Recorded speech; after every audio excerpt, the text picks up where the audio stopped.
the Monday edition. I'm thinking of Bob Uecker's Harry Doyle in Major League. One hit, one gosh darn hit, 2 points, 2 gosh darn points edition. We need to play this clip from Matt LaFleur because I think he got his emotions going, and I think he forgot that he didn't play any of his best players edition. And has Bryan Bulaga ever been part of such a low-scoring game offensively where the defense outscores the offense? Maybe in a soccer game edition of Wilde and Tausch. On 94.5 ESPN Milwaukee, 100.5 ESPN Madison, 1430 ESPN Beaver Dam. ESPNWisconsin.com, the ESPN app, your Alexa smart speaker. Streaming live video, Twitter, Facebook, and YouTube. And, of course, everything you need on WisconsinOnDemand.com and the Wisconsin On Demand app. I'm Jason Wilde in Green Bay. Jesse Nelson is in the Everlight Solar ESPN Madison studios. And the streak is over again. What did we get to, Jesse?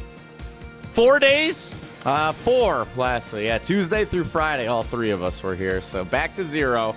It's like the old trivia, how many days without a trivia incident. The new thing is how many days that we're all here. Well, luckily for us, we have one of the GOATs of Cousins subs of the day. I don't know why he continues to sign up for this, but we're glad he does. He took over for Tausch at right tackle. He'll take over for him today, and someday he'll join Tausch in the Packers Hall of Fame. It is our famous friend. It is Bryan Bulaga, Iowa. Bryan, good morning. How are you? Good morning. How we doing? I'm great. But Matt LaFleur is not. The Packers lose their second preseason game by I have to think this is a scoregami, Jesse. No, it actually isn't. Really? Believe it or not. So, first of all, preseason games do not count in the scoregami standings. So, just so we're all on the same page there. Thank you for clarifying. But yes, I actually saw Alex Strofe, host of Mr. Irrelevant, every Monday, Wednesday, and Friday on the ESPN Madison YouTube channel. He shared last night that there was a 27-2 game, I think in 1957 was the other time that it happened. So, it is not a scoregami. 27-2. 27-2. Bryan, your thoughts? Yeah, it was. It wasn't a great watch, and I think that's being very kind about it. Obviously, you said it to open this whole thing. 31 guys were not playing, right? Like every single starter was on the sideline in streetwear, so to speak, or casual wear, whatever they wear these Apparently days. they had to wear their jerseys, which is even weirder, by the way. It's a little LaFleur's going a little high school with that. You got to wear your sideline or your jersey on the sideline. But you have to look. Like, I watched the game and I took it all with a grain of salt. Yeah, did you want to see backup guys that get a big opportunity to potentially show out a little bit? Especially, you knew Denver was going to play their ones. They're trying to decide a quarterback they're going to go with. So, yeah, I wanted to see if somebody would step up and kind of show something. And both sides of the ball, there was nothing really to stand up off your seat and go, this is great. This guy's really showing himself. Like, there was just nothing. I literally was watching it right before, like, for the last half hour. I was watching it back one more time because I went to bed, like, towards the middle of the third quarter. I'm like, I can't watch this anymore. And like, so like I was actually watching it back from the start again, just to make sure that I wasn't like delirious last night when I was watching. The game started at 8 here, so like I was like, all right, let me double check, make sure I wasn't overblowing this, and I wasn't. It just, I think the tone kind of set because I was on Packers Twitter the day of the joint practice, and it was not good, right? No. Like, I think we can get into that a little bit later. But Packers Twitter was not very positive about this joint practice, and LaFleur kind of said that after the joint practice, and it looked like it carried right into the game as well. So wasn't a great trip out to Denver for Green Bay the last few days, is what it appears, and the game kind of shows that as well. All right, so Jesse, I want you played a clip in, and we'll get to positives and negatives. The positives list will be little slightly shorter than usual. Maybe we can find one or two though, and the negatives list will be long. But I want to start with what Matt LaFleur said last night, because when I heard him say this, I was like, "Oh, wait a minute now! You can't possibly be surprised that this went as poorly as it did. Maybe you weren't expecting it to go this poorly, but you played." So 31 guys didn't play. I would say 6 of them would qualify as not playing due to injury, and 25 were healthy scratches. I mean, Jordan Morgan, for example, would he have played? I'm not sure. I wasn't in Denver, so I don't know if he did much or any 11-on-11 during the practice with the Broncos on Friday, coming back from the shoulder injury. Would Tucker Kraft have done 11-on-11 in the practice? I think so. But would he have played? Maybe they wouldn't have. So still, 25 guys. I mean, your 4 top wide receivers, your starting quarterback, your 2 top tight ends, your entire starting offensive line. It appeared to me that the only starters that actually started were Javon Bullard at safety, and he was more of a nickel guy anyway because Keyshawn Nixon didn't play, and Eric Wilson, who I would assume they're hoping, no offense to Eric, but they're hoping they will replace sometime during the season with either Tyron Hopper or Edgerrin Cooper, their draft picks. And so when you do that, you have to know that when the other team is playing its starters for multiple series, you're probably going to encounter some troubles. But Matt LaFleur actually questioned his players' effort and grit after the game. Here it is from Packers.com. You got to check yourself every play. Are you giving your max effort? Are you straining the way that we want you to strain? Is the style of play what we want to see? So I think it'll be a good opportunity for all of us to kind of evaluate and see the guys that really want to put it all out there for not only for themselves but for the team. So Bryan, look,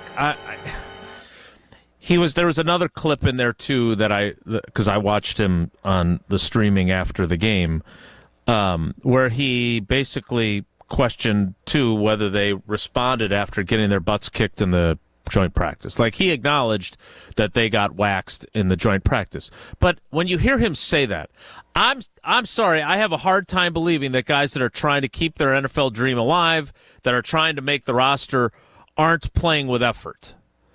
And I know you didn't get to you went to bed in the third quarter, which I wish I could have done. But I find it very hard to believe that the guys that are trying to make this roster weren't trying and weren't playing with effort. Do you think that is the sound of a coach more likely pissed off that they didn't perform well in the joint practice and then got their butts kicked in the game? Questioning his players' effort was a surprise to me.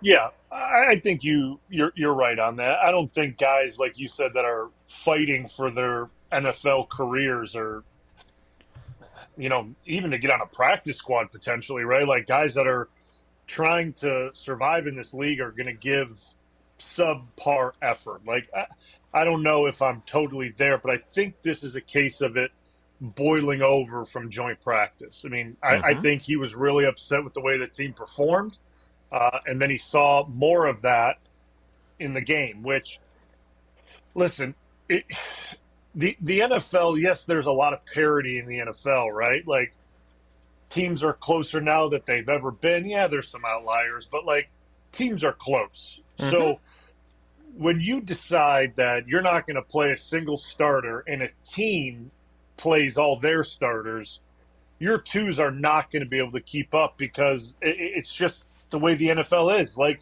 there's not enough good players. All the good players are starting. And that's really cut and dry. The good players are your starters, and then the reserves behind him are guys that you may need in a pinch that can fill in for a couple series, maybe to finish off a game. They're not the guys you're going to put out there to win a game or be highly competitive in a game. So that's why that game went the way it did. And it's not taken away from the, like, saying that we have terrible backups, they don't belong. Like, that's not what it is.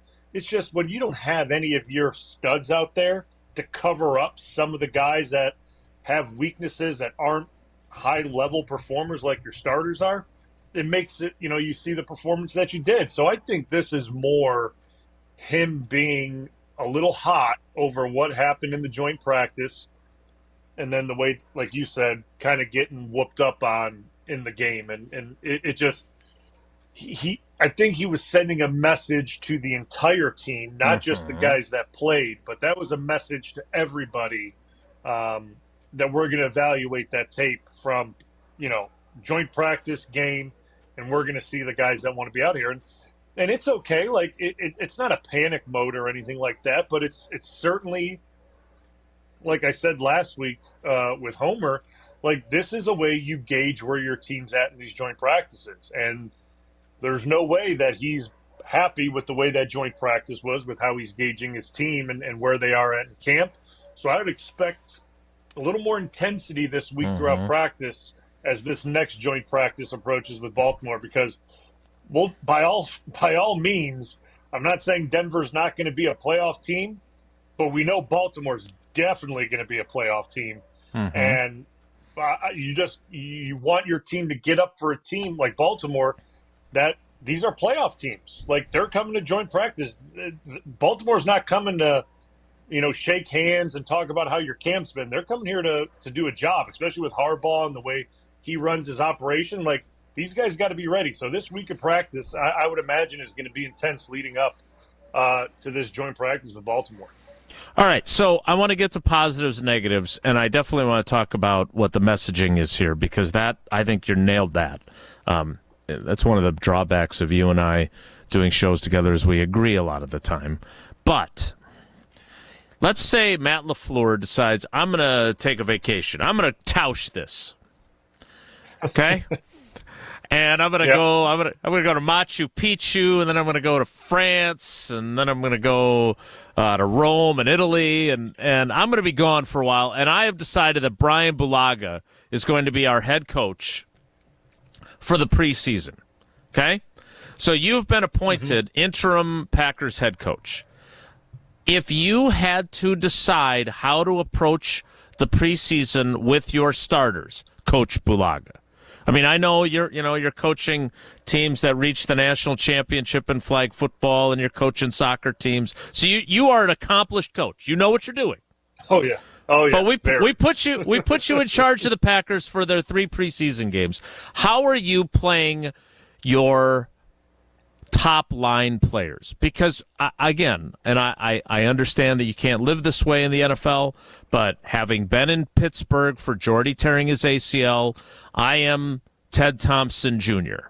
I am bubble wrap these guys. Let's get to the season when it counts. And if we start a little sluggishly, we'll make up for it by playing well down the stretch. I am not losing one of my best players to a torn ACL in a game that doesn't count in the standings. I hope I don't lose any of them to injury, but I definitely don't want to lose them in a game that doesn't count. So I don't give a damn if we get run out of the gym by the Denver Broncos. But Matt LaFleur clearly did. So now, Coach Bulaga, you got 3 preseason games. How are you deploying your starters?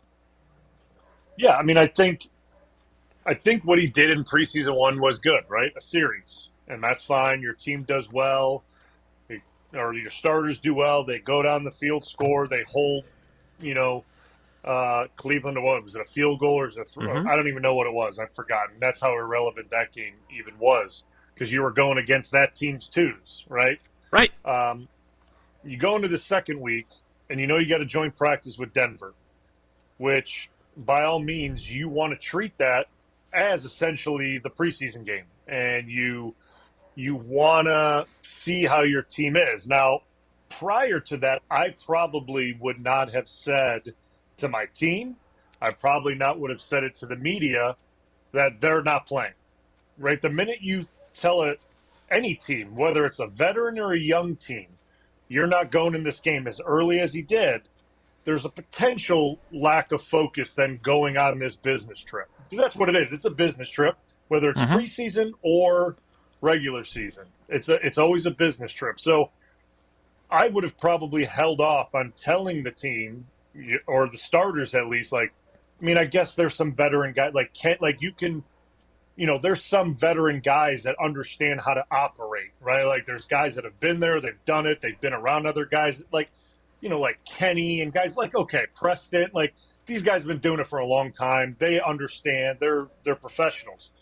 But if you look on the offensive side of the ball, we're very young, extremely young. And when you tell these guys so early on, hey, you're not doing anything in Denver, we got to practice and then you're done, there's a potential loss of focus. And clearly that's what we saw, or I didn't see it, but has been reported, and LaFleur even said it, that there was not enough effort and focus in that joint practice. Correct. And then the minute you see that, because you have not announced is anyone playing the preseason game, I would have said to the starters, well, since we didn't get our work in there, we're going out to take another series in this Denver game.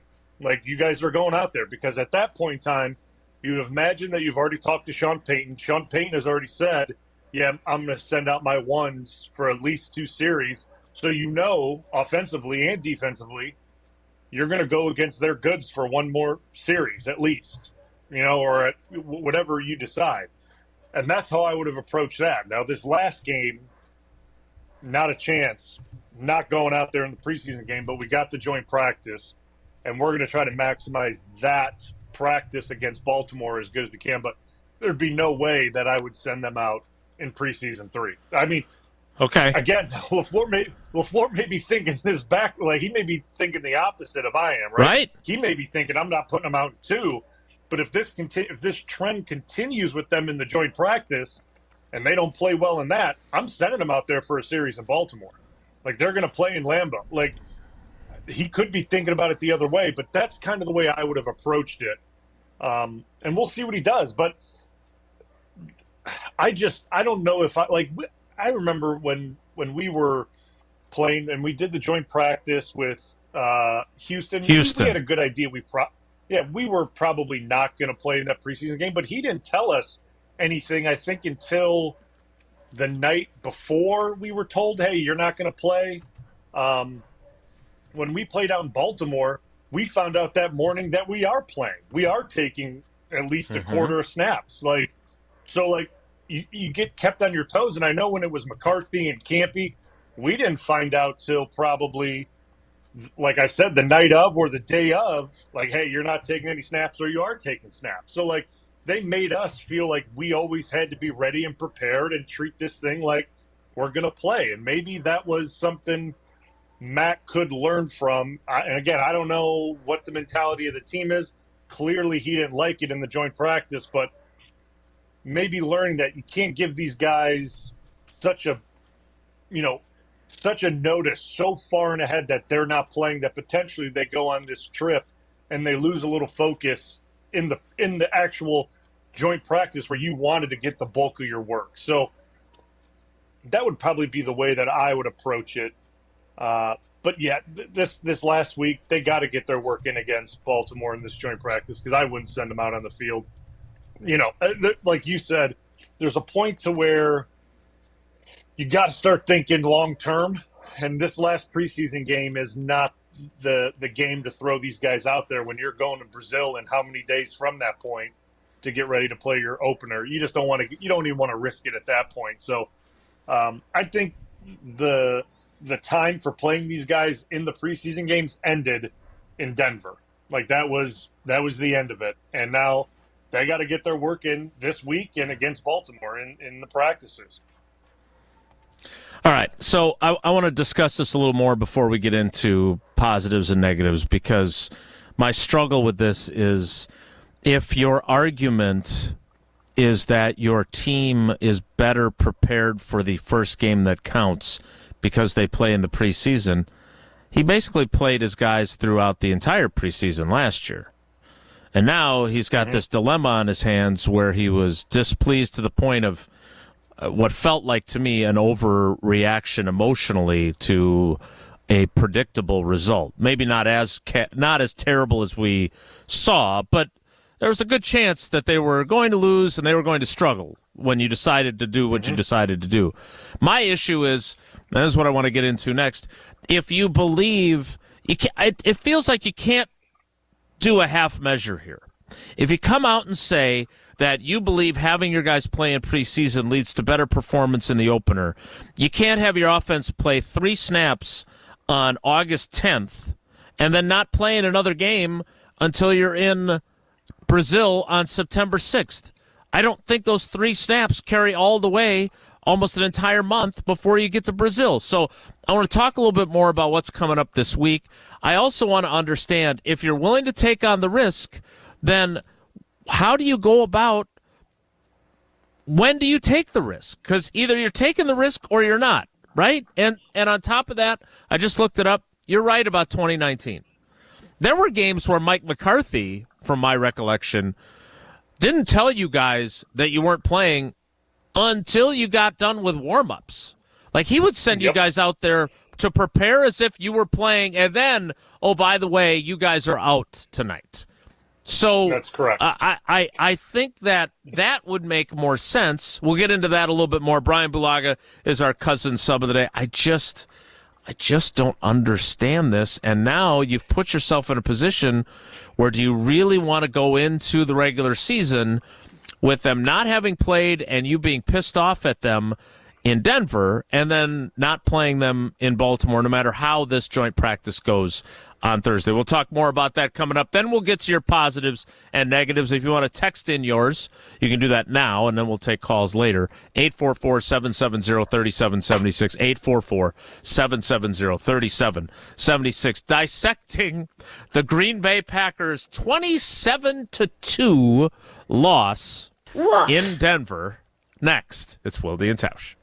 This is Wilde and Tausch, presented by Pella Windows and Doors of Wisconsin. Call Gina Della from Pella today, 855-PELLA-WI, and online at PellaWI.com/radio. And now for the Pella play-by-play, I'm Jeff Levering alongside Gina Della from Pella. Thanks, Jeff. How do you say welcome? With a new entry door from Pella. Say it with color. Like baseball bat oak or foul pole yellow? Say it with class. Like following players' unwritten baseball rules. With clarity. Like a no-doubter shot off the scoreboard. And with this great deal, 0% interest for up to 60 months with no money down and equal payments. That's the ball game. A Pella walk-off. Schedule your free in-home consultation at PellaWI.com. Certain restrictions apply. See 31/24.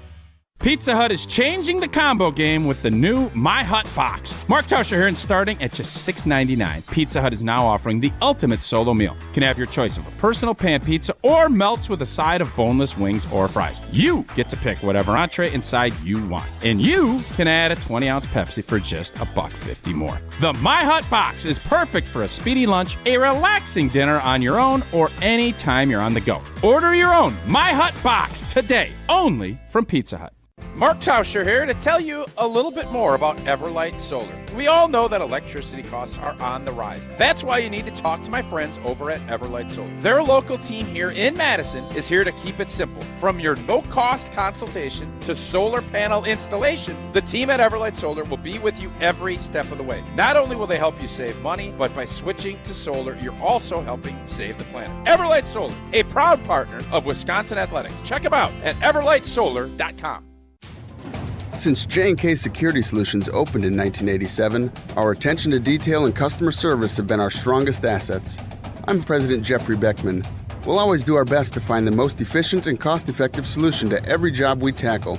Whether it's security for your home or business, installing video surveillance, or being able to control your garage doors from your phone, we can help you feel empowered with simple and user-friendly technology. Let's work together to secure your home or business. jksecurity.com. Stoughton Health encourages women over the age of 40 to schedule their annual mammogram. Stoughton Health uses 3D mammography, providing more accurate images for better, earlier breast cancer detection. And since Stoughton Health knows you want to receive your health care locally, they accept a wide variety of health care plans, including Dean Health, Quartz, Blue Cross Blue Shield, Humana, United Healthcare, and more, this month and every month. Choose Stoughton Health for your care. Stoughton Health, creating excellence together. Breaking news on ESPN Madison is presented by Metro Kia of Madison, Madison's trusted Kia dealer. Stop into Metro Kia on the east side of Madison or visit metrokiaofmadison.com. Over the past 20 years, Wisconsin has seen a huge increase in reported elder abuse cases. Elder abuse is the verbal, physical, emotional, sexual, or financial abuse of a senior citizen. It can also be the intentional or unintentional neglect of an older person. Wisconsin's population of seniors 65 and older is projected to grow significantly in the coming decades. That's why we all share the responsibility to help protect our seniors by recognizing and reporting any signs of elder abuse. If you believe that elder abuse has been inflicted upon yourself or someone you know, please report it. Call the Wisconsin Elder Abuse Hotline toll-free at 1-833-586-0107 or visit reportelderabuswi.org. Respect our elders. Report abuse. Sponsored by the Wisconsin Department of Justice. This project is supported by the Administration for Community Living, ACL, U.S. Department of Health and Human Services, HHS, as part of a financial assistance award totaling $120,000 with 100% funding by ACL HHS. The contents are those of the authors and do not necessarily represent the official views of, nor an endorsement by ACL HHS or the U.S. government. For official rules and more information about every contest on 100.5 ESPN, visit ESPNWisconsinContests.com. That's ESPNWisconsinContests.com. You're listening to 100.5 ESPN and the ESPN app. Watch every ESPN Madison show live every day. Subscribe to ESPN Madison on YouTube for live video of every show and exclusive content. Just search ESPN Madison. I say go, baby, go, go, go. Oh, I say go till you can't go. No more, no more. I say go, baby, go, go, go. I've been to a place where the That our drifters guys go. can come out with more strain, effort, grit after kind of getting humbled the other day in practice, and then to have it happen again. Not where we want to be, and I think it's a good lesson for our guys in terms of it doesn't matter who's out there. If you don't put your best foot forward each and every time you go out on that field, these things happen to you. So, we're going to have to regroup, take a long, hard look in the mirror, and we got to get better, and we need that urgency from everybody. That is Matt LaFleur. All right, so that's a separate quote from the first one we played, Brian. And now he's talking about how they got humbled on the practice field, and then it happened again in the game. So does that solidify our position that he's more pissed at how poorly things went in both instances? I have a hard time believing that, Kalen King, who's trying to make this team, isn't trying. Like, I don't see that. I see that as a frustrated coach. Yeah. He's mad about practice. That's what he's upset about. Like, if joint practice would have went really well for him, right, offensively and defensively, if it would have went really well, no matter, if this game still played out the exact same way, same exact score, 27-2, right, but the joint practice went well, there's a different, probably, attitude with him at the podium. Yeah, he's going to say, like, we need to, perform better. We're going to review this tape and take a good, like, that's all fine. But it would have been a little bit of a different, feel to the press conference than it was because they got blown out in joint practice too. So all those two things combined, you get these types of reactions and sound clips from him. And I understand, like, you go on this trip and you tell your starters you're not playing the game, but we need you to get your work in the joint practice, and then it doesn't go well at all. And then in the back of your mind as a coach, you're thinking, did I make the right decision telling these guys this? And now they're not even playing this game when they technically didn't do what they needed to do the other day. Like, did I make, like, you start to question yourself a little bit. And LaFleur, from my experience with him and, talking to him and knowing him and even being back with him last year during the few days I was there with the team, like, he's very sure of himself. Like, he's got a good plan. He knows what he feels the team needs week in and week out and practice to practice. Like, he's got a good pulse on the team and kind of what's been going on, right? And I think when these types of things happen, it makes you kind of think, man, was this the right approach? Should we have done something different? And it makes you, double think it. So that's probably a little bit of why the answers he gave as well, because he feels like potentially he made the wrong call on letting these guys know so early and then not so. I'm not looking too deep into it, but it's certainly going to factor into how he approaches this week for sure. I think there's going to be a different conversation in these meetings, in the team meetings, in the offensive meetings. There's going to be different conversations about what the expectations are on Thursday and then what could potentially happen if Thursday doesn't go the way, the coaching staff and himself want it to go, because ready or not, week one's coming. Mm-hmm. Right? Like there's no hey, we need an extra week. Right. It's going to be here, and you got to be ready to play. And in the back of his mind, he understands it, because this first week for them of the regular season is going to be messed up too. They're traveling internationally.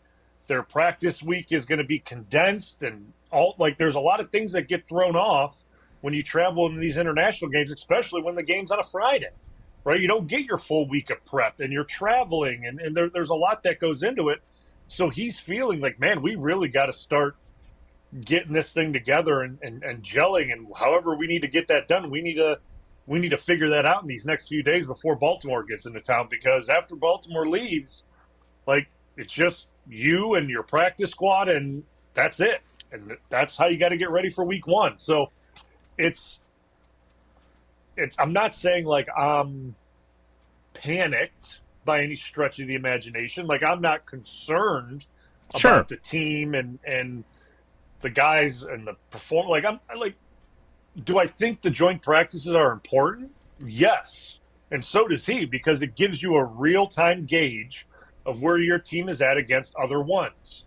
And you get to see that they probably ran 50 plays or so, whatever it may be. So in a game-type script, you get to see it. Not full game-type script. Obviously, there's more control over this situation, but it gives you an idea. So when that doesn't go the way you want it, you start to get a little antsy with it. And to me, I'm not a coach, so I'm not feeling a certain way. I still believe in the guys that are there. I feel really good about the team, actually. Whether the joint practice went well or not, but it gives you a little, peek behind the curtain of what's happening, and where they're at right now as a group. And it kind of speaks to where you had been talking about earlier on in camp, where the defense had been getting the better of the offense throughout the entire training camp. And that was ones versus ones, right? We see our offense take the field against the Browns too. Sure. Yeah. They go right down the field in 3 plays. That's great. But now we get to a joint practice against another team's ones, and it struggles a little bit. So it's letting us know a little bit what's going on offense. Now, defense, I didn't read enough about or see enough reporting about what happened with our defense against the Broncos. I think Bo Nix got him a few times based on what I was reading from the Athletics Broncos writer. And here's the thing. All right, there's a couple of moving pieces here. All right, first of all, what in the name of Gerhard de Beer, who started at right tackle in 2019 in Bryan Bulaga's place against the Houston Texans, was he thinking by telling them ahead of time that, hey, just give me your best effort in the joint practice and you guys aren't playing? I've already made up my mind. If he had a do-over, he would have said, hey, I haven't made up my mind yet. We're going to prepare like you guys are going to play. We'll see how things play out. We'll see how the joint practice goes. Because you know that there's part of him that's pissed that he didn't have that club in his bag. Because after things did not go well on Friday, down deep inside, he's like, well, damn it, I should be playing these guys now in the game. Right? So that's one. Mm-hmm. Oh, but he already but when you tell them all week that they're not playing and you're giving extra reps to the backups so they're ready to play in the game, you can't now change your mind. So you've made your bed, you got to sleep in it. It ends up being 27-2, and you blanked the bed, so to speak. Secondly, I think he's probably worried because when the joint practice goes the way it did, and look, I'm not crucifying him here. Like, I don't think that these are catastrophic mistakes, and suddenly now they're not going to be a playoff team and anything like that. Like Bryan said, this is nothing to panic about. It's just understanding his mentality here, right?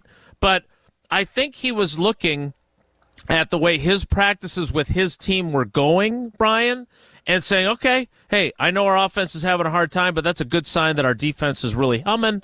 You know, we're going to be okay. We had that 3-play drive against the backups for the Cleveland Browns on defense, I might add. Myles Garrett wasn't out there. A bunch of their starters weren't out there for those 3 plays.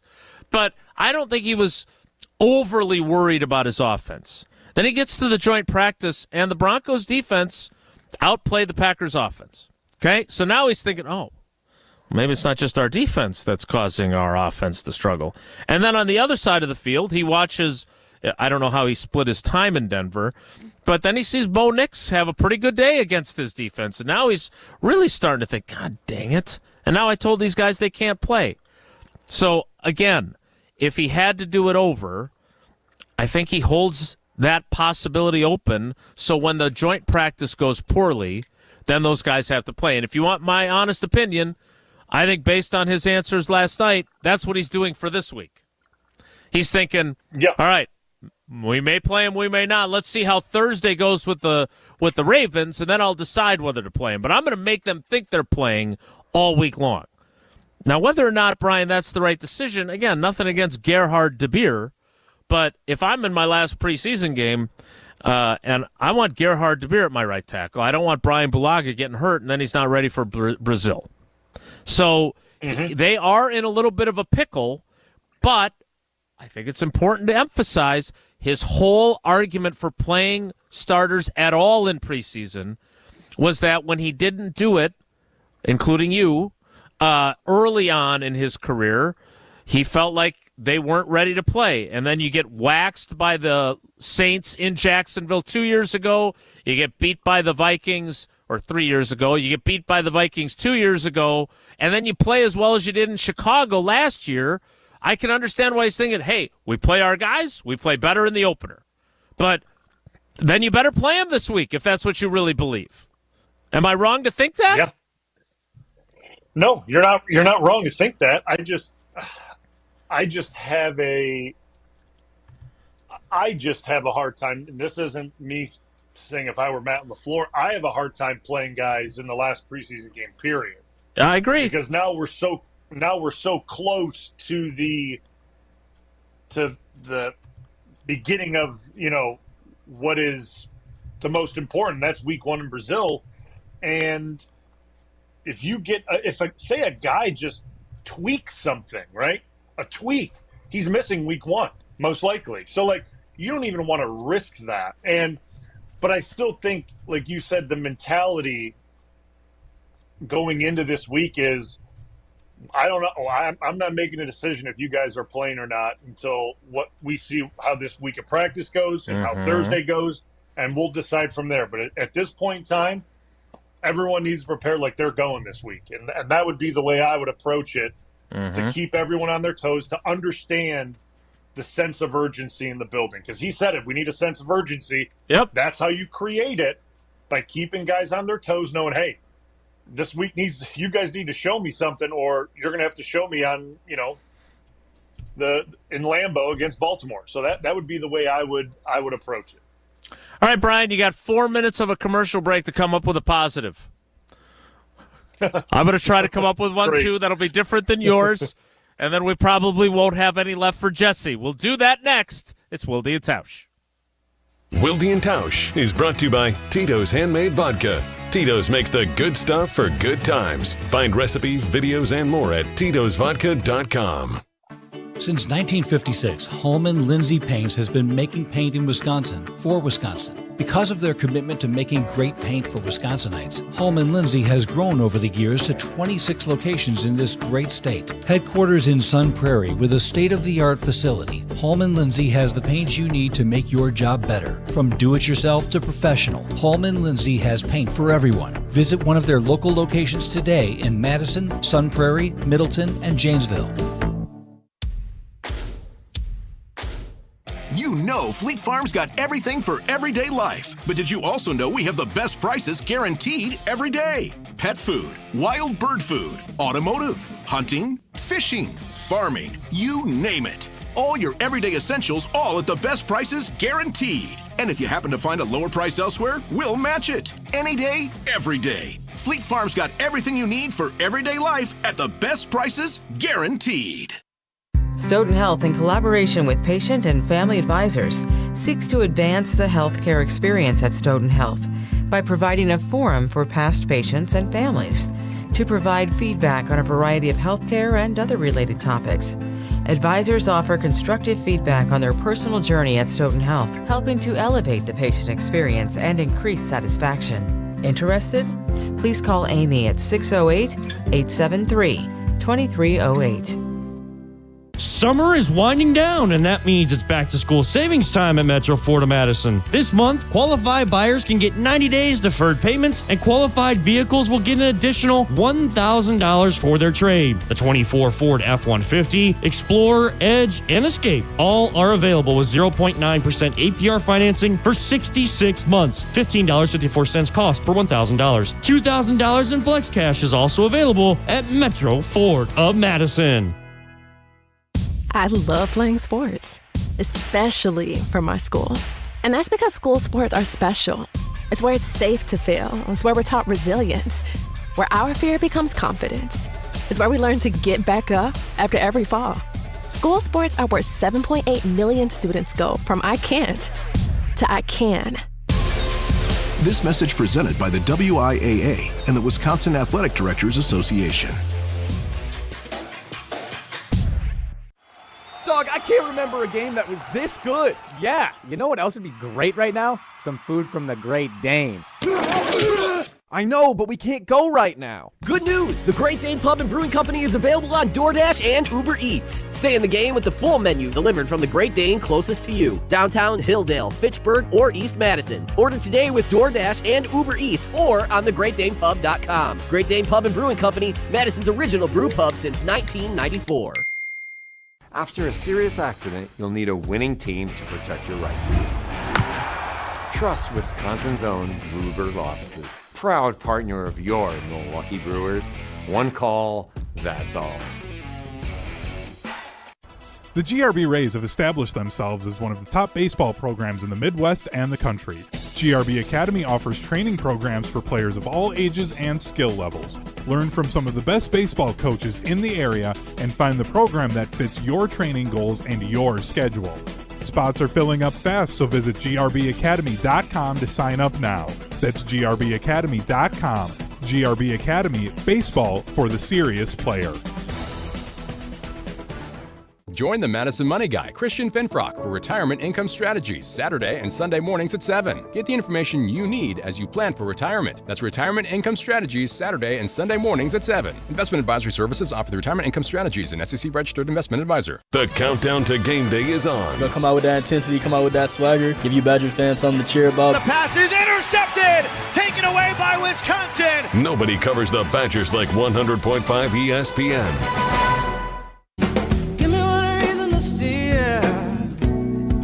Turn right back around. You can see me turning. Give me one reason to steer, and I'll turn right back around. You can see me turning. Said I don't want to leave you lonely. Give me one positive from this game, and I'll turn right back around. It's not what we had in mind. The one thing I'm shocked by, and then we'll get to our positives, is that when it went backups versus backups, and there's probably another reason why he's kind of pissed off, things did not improve. Right? Like, then you're expecting, okay, we're on a level playing field. Yeah, but, I mean, you guys beat the Houston Texans 28-26 in that game that you guys didn't play in. And I don't think the Texans played their guys either. And so backups versus backups, you're pretty evenly matched. Not so much last night. All right, Bryan Bulaga, Cousins sub of the day. Cousins subs, we believe in better. Your biggest positive from the Packers' 27-2 defeat in Denver was? biggest positive is that we didn't have any injuries that are big notable injuries. I think that's in the preseason, no matter if it's starters or backups, injuries is the thing that I'm always concerned about, because not only could you potentially lose your number 2 at a position that you may be thin at, but I also look at it from the human side of this, and it can affect a guy to even latch onto a team after the Packers. So I'm always concerned about injuries. The second thing that kind of stood out, and I watched it again just during the break I buzzed through the first few drives real quick, was I saw some decent things from the interior part of the line. Now, I think Newman struggled a little bit. I think Monk struggled a little bit. But I thought Sean Ryan at center played okay. That to me was something that I watched, because again, I'm still very confused on why he's not getting I'm not confused anymore. I'm not, but it still kind of makes me question if he's going to be the guy that rotates the interior 3 center guard, why he's not taking any snaps at either guard position and just the center position, and Monk is taking all the snaps at guard. So that part kind of confuses me a bit still, but I think from looking at him play center, he is solidified himself as the guy that will be able to rotate in at all 3 spots. And I feel good about that, because I know from watching him last year and watching him in these first few preseason games, he's a guy that you can put in there and he can start a game. He can finish a game. He can spot guys if a chin strap gets broken, he can go in there and the level of play will stay the same. So to me, those are my 2 positives, because I'm not trying to be a Debbie Downer. I always try to find the good things, and there just weren't many. And that's just, and I'm not trying to beat a dead horse here and really, rain on these guys' parade, but there just wasn't much to be positive about. And that's why Matt LaFleur acted the way he did at the end of the game as well. It's not like I'm saying, or I watched something completely differently than what he watched and what the staff watched last night. We watched the same thing, and I understand the standard that's there. I understand how, even if it's 2s versus 1s, how he wants it to look, right? It's not saying that you're going to beat Denver's 1s with your 2s, but there is a certain way you want this thing to look, and it didn't look that way. So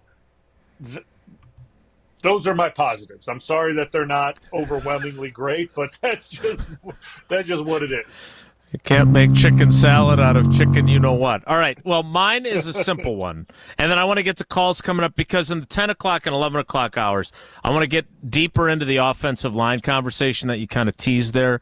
They're clearly trying to get Sean Ryan into good condition by playing him more, right? I mean, he played about half the snaps last night. He was done at halftime, but they played him more than they played Andre Dillard, right? So they want to make him play more. So that the line stuff, I want to get into that. And I think in the 10 o'clock hour, the first place I want to go is backup quarterback, because I do think that is another conversation.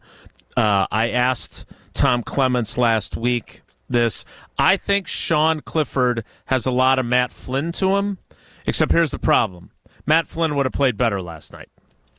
And Sean Clifford, no matter how much I like him, I think if he hits on one of those first 2 deep balls down the sideline, I think maybe he feels a little bit different. He gets a little mojo going, and he never did, right? So we'll get into especially the first one, right? The first one. That's a complete ball. That's a touchdown most likely, and got a different story, right? Momentum gets going, so it's a different story. But okay, but sorry I interrupted. But that's all right. It's just all the momentum swings in a game, right? That. Those are the things you look for, and something like that happens. This may be a different conversation today. I mean, it's just No, what it you're is. right. It's football. And by the way, I do the show with Tausch when he's on. I'm pretty used to getting interrupted, so no need to apologize, Brian. But here's my positive, and my positive is a simple one. It's Tyron Hopper, right? You haven't seen Edgerrin Cooper. He's had this hip injury now. He's missed both preseason games. He was the second-round pick. I am an Eric Wilson fan because he is everything that to me is good about NFL players who aren't first-round picks, who aren't gifted. I mean, he came into the league as an undrafted guy, and he has carved out an 8-9 year career here. And right now he's held off the young guys to be the third starter along with Quay Walker and Isaiah McDuffie at linebacker. And Isaiah McDuffie and Quay Walker got the night off. Eric Wilson did not. So then tells you where he's at, right? But Tyron Hopper plays almost the entire game, leads them in 11 tackles, popped 2 different running backs in the hole pretty hard to get small gains or no gains on running plays. He may be the guy because of the time that Cooper has missed. You wanted one of those draft picks to stand out a little bit. I thought Hopper did last night, and he did not play in Cleveland either because he had an ankle injury. So that I thought was a positive on an otherwise positive-free night. So, all right, those are our positives. I think we've articulated somewhat effectively our negatives, but we'll have more because that'll be a lot of the narrative today. I do want to ask this along with your positives and negatives. 844-770-3776. Do you just brush this under the rug as a fan? Do you just say, nah, hey, we didn't play our starters. It's not that big of a deal. I would hope you do. But judging from some of the social media responses, the Bears looked really good. Okay. That's great. I watched that game, too, while I was doing some work around the house. Caleb Williams had a Aaron Rodgers-like throw. It was great.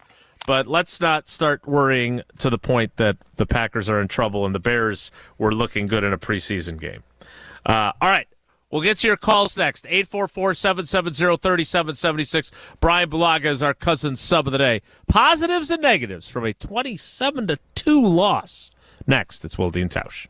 This is Wilde and Tausch, brought to you by Grassland Butter. Grassland Dairy is Wisconsin. Learn more at grasslandbutter.com. You're probably being overwhelmed with information about semaglutide, the game-changing FDA-approved weight loss treatment. Jim Rutledge here. I was like you. I didn't know what it was until I saw Dr. Nessa Rodriguez at Carbon World Health. He can walk you through the benefits. He can tell you if it's right for you, and then you could come up with a plan to change your life with a workout plan and semaglutide. With that plan, I dropped from 20% body fat to 10% body fat, and I dropped over 20 pounds of fat and kept my muscle. You can do the same thing. Go see Dr. Nessa Rodriguez at Carbon World Health.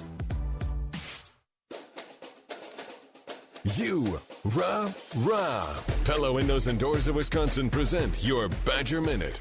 This Badger Minute brought to you by your Badgerland Chevy dealers, proud supporters of Badger Athletics. Go to BadgerlandChevy.com. With your Badger Minute, I'm Riley Yauk.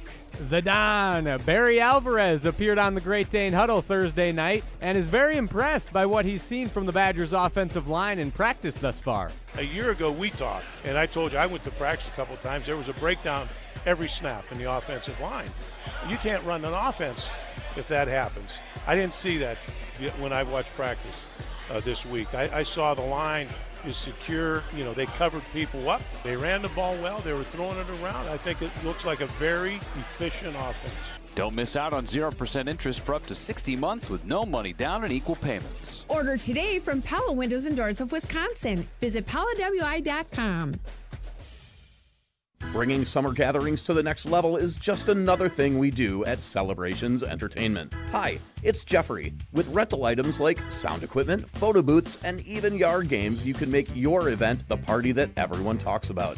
Any event like graduation parties, block parties, or even a backyard barbecue can be elevated with fun, interactive items to make everyone ask, hey, how'd you pull this off? Just tell them celebrationsentertainment.com. That's celebrationsentertainment.com.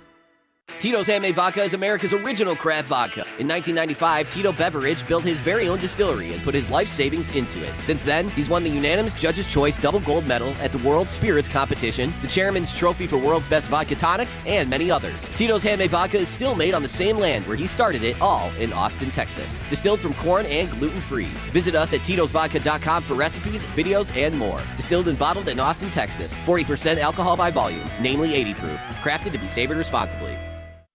Grassland Dairy is built by tradition right here in Wisconsin and sustained by innovation. Since 1904, the Wheatrick family has worked with hundreds of dairy farmers to consistently produce the highest quality dairy products. Grassland's commitment to quality starts with the way their dairy farmers care for their cows and carries through every step of their innovative processing and delivery. They are proud to offer a wide range of reliable and nutritious dairy ingredients. Grassland Dairy is family owned in Wisconsin and has been crafting butter for 5 generations.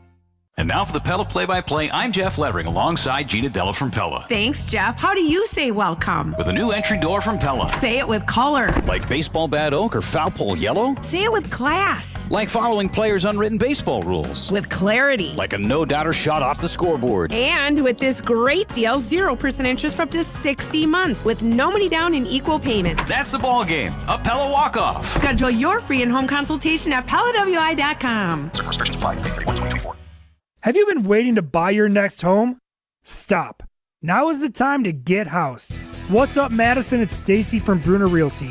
Nobody has a crystal ball to know what the future holds. The longer you wait to find your next home, the better the chance you'll be paying more for it than you would be today. Don't miss out on what could be the best opportunity to find your dream home. Contact our team at BrunerRealtyInc.com to help start your search. That's BrunerRealtyInc.com. Let's get housed. Wilde and Tausch on 100.5 ESPN is brought to you by Everlight Solar. Save money, save the planet. Everlight Solar.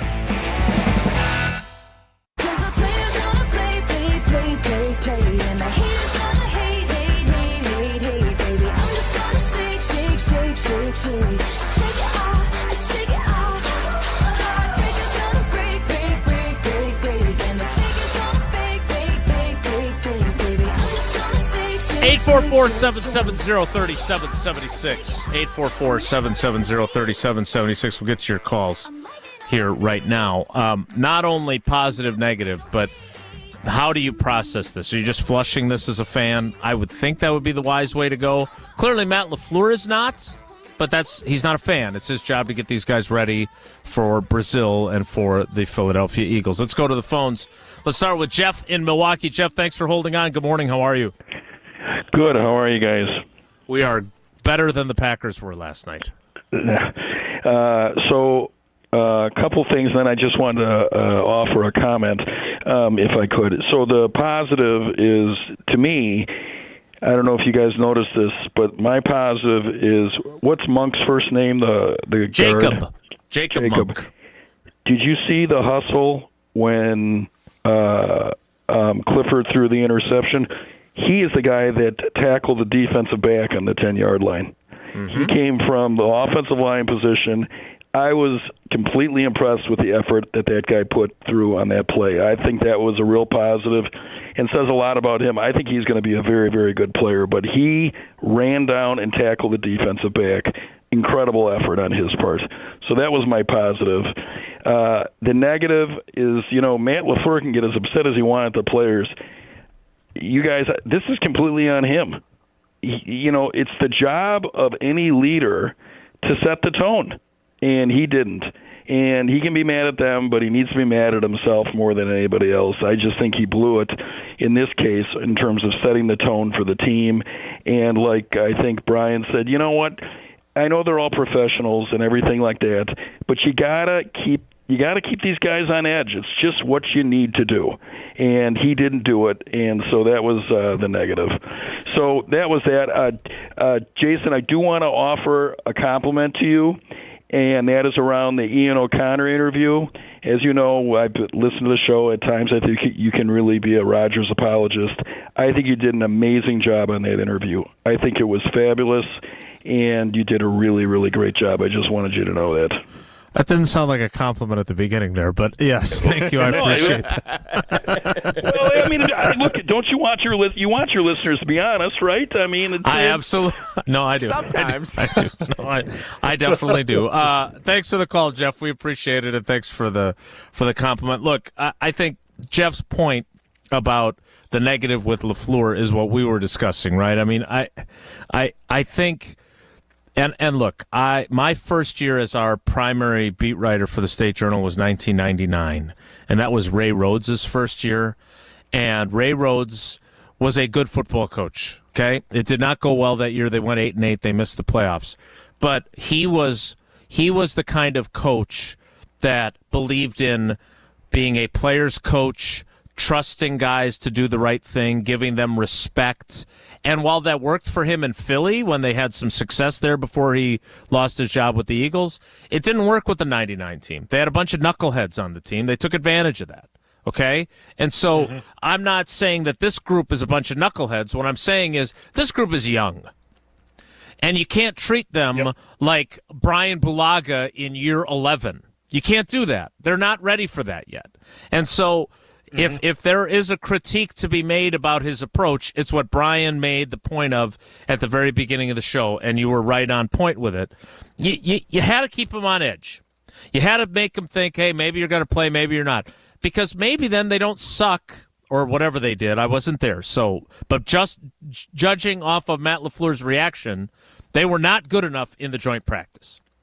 And he has to be asking himself, had I let them think they were also going to play in the game, would they have busted their asses more in the joint practice? Would I have had that carrot to say, hey, you guys, if we're really good in the joint practice, you guys maybe we won't have you guys play. But you guys have to bring it in the joint practice. Maybe that would have worked with the young team. I don't know. But the bottom line is they didn't get it in the practice. They didn't get it in the game. And now he's ticked off. And we'll see how he handles this week. All right. 844-770-3776. 844-770-3776. We'll get to your positives and negatives both over the phone and via the text messages to kick off the 10 o'clock hour. And that will happen in 2 minutes. It's Wilde and Tausch. Don't go anywhere. Another hour of Wilde and Tausch, presented by Pella Windows and Doors of Wisconsin, is coming up next on ESPN Wisconsin, the ESPN app, and Wisconsin On Demand. ESPN Wisconsin's Mark Tauscher here for my friends at Kohler Services. Well, now is the time to beat the heat with a refreshing new shower or bath from Kohler Services. A family-owned business for 150 years, Kohler is your Wisconsin manufacturer providing care for life. And this month only, get 0-interest financing for 12 months and a free shower door with your Lugstone shower remodel. Visit KohlerServicesWI.com to request your free quote with fast, professional installation always included. Again, that's KohlerServicesWI.com. Hey, it's Kelly Sheffield, Wisconsin Badgers volleyball head coach. You're listening to 100.5 ESPN, WTLX, Monona, Madison, a good Karma Brands radio station. Broadcasting live from the Everlight Solar Studio, this is your Metro Kia of Madison Sports Center. Good morning, Madison and streamers everywhere. I'm Jesse Nelson. Sports Center brought to you by Goodman's Jewelers, the diamond store of Madison for generations. Check them out at 220 State Street and online at goodmansjewelers.com. The Milwaukee Brewers swept the Cleveland Guardians over the weekend, and they are just one game back of having the best record in all of Major League Baseball. All right, now on to the bad news. The Packers lost 27-2 last night to the Denver Broncos in preseason game number 2. It was ugly with 31 players not suiting up for the green and gold last night. Head coach Matt LaFleur questioning the effort of those who did play last night. You got to check yourself every play. Are you giving your max effort? Are you straining the way that we want you to strain? Is the style of play what we want to see? So I think it'll be a good opportunity for all of us to kind of evaluate and see the guys that really want to put it all out there for not only for themselves but for the team. ESPN Packers reporter Rob Demovsky with more on last night's game over at ESPNWisconsin.com. Continue to react with positives and negatives next on Wilde and Tausch with Bryan Bulaga in as the cousin sub of the day for Tausch. Show continues right now. Metro Kia of Madison, Madison's trusted Kia dealer. Stop into Metro Kia on the east side of Madison or metrokiaofmadison.com.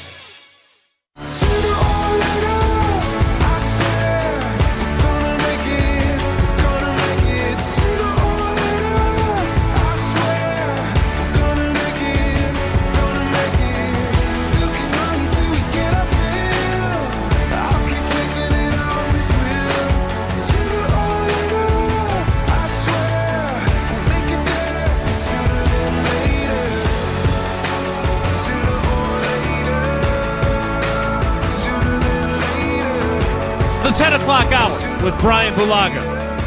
Our cousin sub of the day, cousin subs. We believe in better. The Packer ranter, who we always enjoy his tweets. They got a safety, and that's always fun. That's a positive. That is fun. Yeah. But also interesting, Brian, file this under the unintended consequences, right? When you get a safety, you also get the ball. But generally speaking, as you're kicking off or punting off, really, usually, right? After a safety, you're also going to get good field position out of the ensuing kick to your team.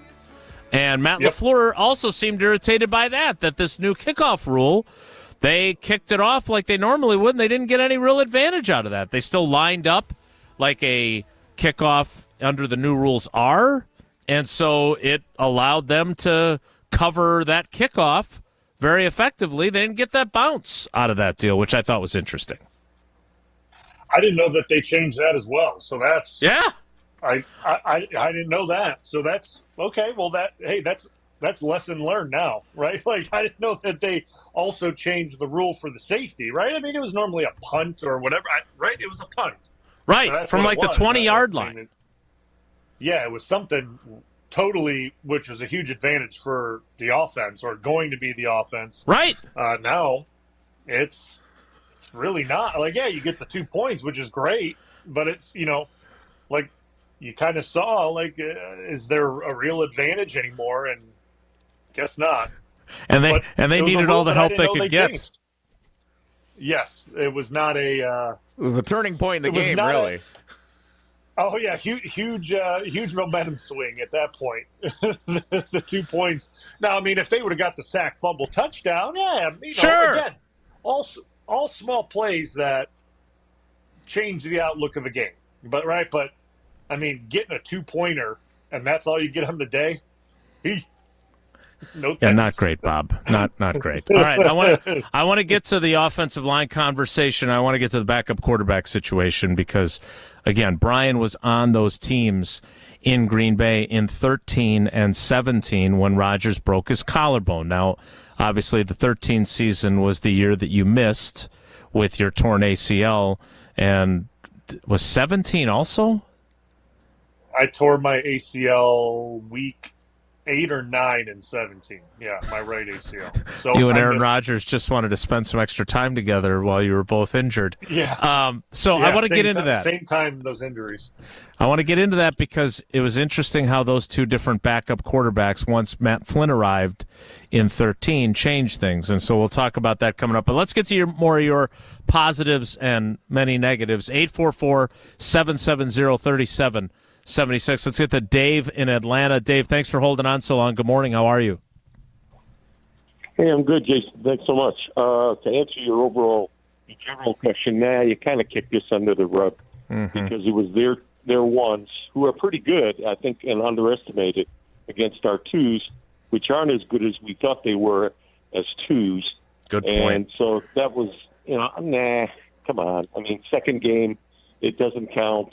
There's still a lot of player evaluation going on, so that's okay. Positives, you're right, you guys. There aren't many, but a couple of things that I always look for is the starters were up off the bench, standing on the sideline, aggressively rooting on and being involved in the game. To me, those shots of those guys mean a lot because if they were really just being fat and sassy, they wouldn't have that physical presence. And they were really good supporting their teammates. It looked like the spirit of the team, even though we were kind of sucking. That tells me a lot. I thought that was a positive, really. Dave, that's a great point. Hold on one second, because I want you to get to your negative and your other positives, but I wanted to add to that. I thought there was a really good moment where Emmanuel Wilson gets hit, like he's going out of bounds. He's kind of wrapped up by two guys, and then a third guy comes and just drills him up high. Doesn't hit him in the helmet, so there was no penalty, but it was kind of an unnecessary hit, basically. And he gets walloped, and Dobbs, Watson, and Reed are the first three there trying to help him up and barking at the guy who hit him. So to your point, I thought that really encapsulated exactly what you were talking about. Now, please continue. No, you're right. Right, I saw that too. Absolutely, and that means something because the starters realize that they got to stay involved in the game. And if there's a game to sort of mentally take off, it's a preseason game because it doesn't even count. Anyway, another positive. I actually thought that I'm not as down on Clifford as maybe some others are. Some of his throws were quite good and just barely missed. Either a receiver or a timing thing. It's not like he was throwing the ball up in the stands. But Jason, I think your comparison to Matt Flynn is right on the money. There's a lot of, hey, he's pretty good. He may not push you over the edge, but I don't think he totally sucked. And the fact that he didn't direct the team to a touchdown doesn't necessarily, there's 11 guys. It doesn't necessarily mean that was his fault. The offensive line had problems. The receivers were slipping and they weren't that good, that sort of thing. Negatives. I think that's a good point, Dave, because I do think that there was, and look, I think Sean was part of this because he was talk about Trumaning up, as Tausch likes to say. He took more blame than he probably merited after the game. Like he was clearly, and thanks for the call, Dave. He was clearly, Brian, devastated by how he played. He really took it hard. It was his first NFL start, obviously in the preseason, and he wanted to play really well. He's got this reputation like Flynn of being a gamer, and the pick, I think, really ticked him off. Now, LaFleur did say, I think it was Heath that was the intended receiver, who didn't flatten his route enough, so that was probably part of it. The timing was a little bit off. The bottom line is he needed to play better, and he didn't, but I don't know if it's panic time about the backup quarterback job just yet either. We'll get into that a little bit further, but what did you think? Yeah, I mean, again, Dave kind of said it. Like, it was preseason. It was only the twos. Clifford didn't have any of the ones protecting him. He didn't have any of his one receiver. Like, it's hard. It's so hard to evaluate a backup quarterback when he's not potentially thrown into the situation of being a starter as a backup quarterback in a regular season game, right? You have your entire normal surrounding cast, but you're the one different piece, right? Like Matt Flynn had, and he got to show what he was about when he had those opportunities. He's in there with, potentially guys that may not even be on this roster. Correct. Which is difficult to perform at a high level. Now, it's not saying that he couldn't have played better. Yes, he could have. I mean, clearly the whole team could have played better. So, I'm not making excuses for anybody, but it's hard to evaluate. And the thing about the backup quarterback position, and again, this isn't quarterback is obviously the hardest position to play in the field. I will give that to the quarterbacks, but they're a backup quarterback for a reason. So if we expect our backup quarterback to perform at the level or close to the level of our starting quarterback, he won't be our backup for too long because someone's going to send a bunch of picks or whatever it may be to acquire that player. And it just doesn't, that's not the way the NFL works, right? You can only really keep one good quarterback and the other guys kind of have to be journeymen or just kind of guys that hold the backup job really well. And they're solid backups for that reason. So I'm not that panicked about the backup position. I'm just not. It's not something that I'm completely concerned about. I think Clifford, given the opportunity to play with the starting O-line, the running back, the receivers, I think we see a different performance from him. So I'm not too concerned about that right now. I'll just be honest with it. Yeah, and let's also be realistic here. Michael Pratt didn't play any better. If you're concerned enough about the backup quarterback situation and you don't think Sean Clifford is up to the task, and we'll get into this a little bit more next, but if you don't think he's up to the task, it's not like the rookie 7th-round pick who did not have great pocket awareness on the fumble, airmailed a couple of throws, and I am intrigued by Michael Pratt. His arm is strong. He's got a stronger arm than Clifford. But do I think that if you had to choose tomorrow because Jordan Love gets food poisoning and can't play in Sao Paulo, that you're going to put Michael Pratt ahead of Sean Clifford based on what we saw? No, I don't see that happening. No. So now if you think you need to go out and maybe find a veteran who's out there looking for backup work, a Matt Hasselbeck type who had been a starter and then is, kind of available, that's a conversation we can have, and we'll have that coming up. But again, I don't think anything that happened merits overreaction. And I would argue that Matt LaFleur's tone after the game, Brian said it, he was messaging to his team.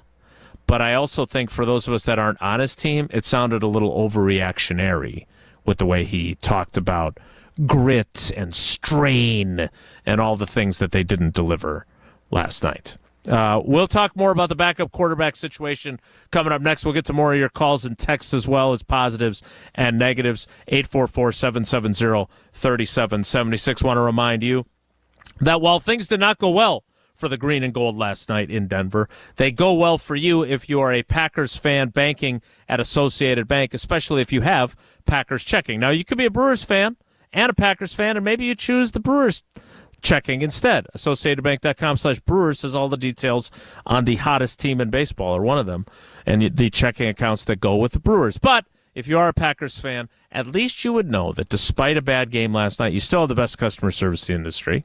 You still get 10% off the Packers Pro Shop in-store and online, and you get all the other great perks that come with being an Associated Bank customer. So go to AssociatedBank.com/Packers to find out more. We'll talk more about the backup quarterback situation and Sean Clifford. Next, it's Wilde and Tausch. This is Wilde and Tausch, presented by Pella Windows and Doors of Wisconsin. Call Gina Della from Pella today, 855-PELLA-WI, and online at PellaWI.com/radio. Mark Tusher here for Chalmers Jewelers. I've been a big fan of Scott, Garrett, and the whole team at Chalmers Jewelers for years now. I go there, my friends go there, and most importantly, my wife loves it whenever I get her something from Chalmers Jewelers. It's my go-to spot for birthdays, anniversaries, and any special occasion. For quality jewelry and a great experience, choose Chalmers Jewelers, the place to go for that perfect gift. Stop at Chalmers Jewelers in Middleton and Madison. Chalmers Jewelers in Middleton and Madison. You can't miss a moment with Greeny. The CeeDee Lamb of it all. He's going to get hurt. He will show up the week before the first game. Oh, you know what? We're going to have him on the field. Boom, it's a hamstring. I saw it with Darrelle Revis. I'll never forget it. He's chasing Randy Moss. Next thing you know, he's grabbing his hamstring. His whole season was defined by that injury. It's 3 weeks. Now he's coming back. Oh, now he's aggravated it. Now he's coming back. This is what happens when skill position players miss this much camp. Greeny, weekdays noon to 2 on 100.5 ESPN.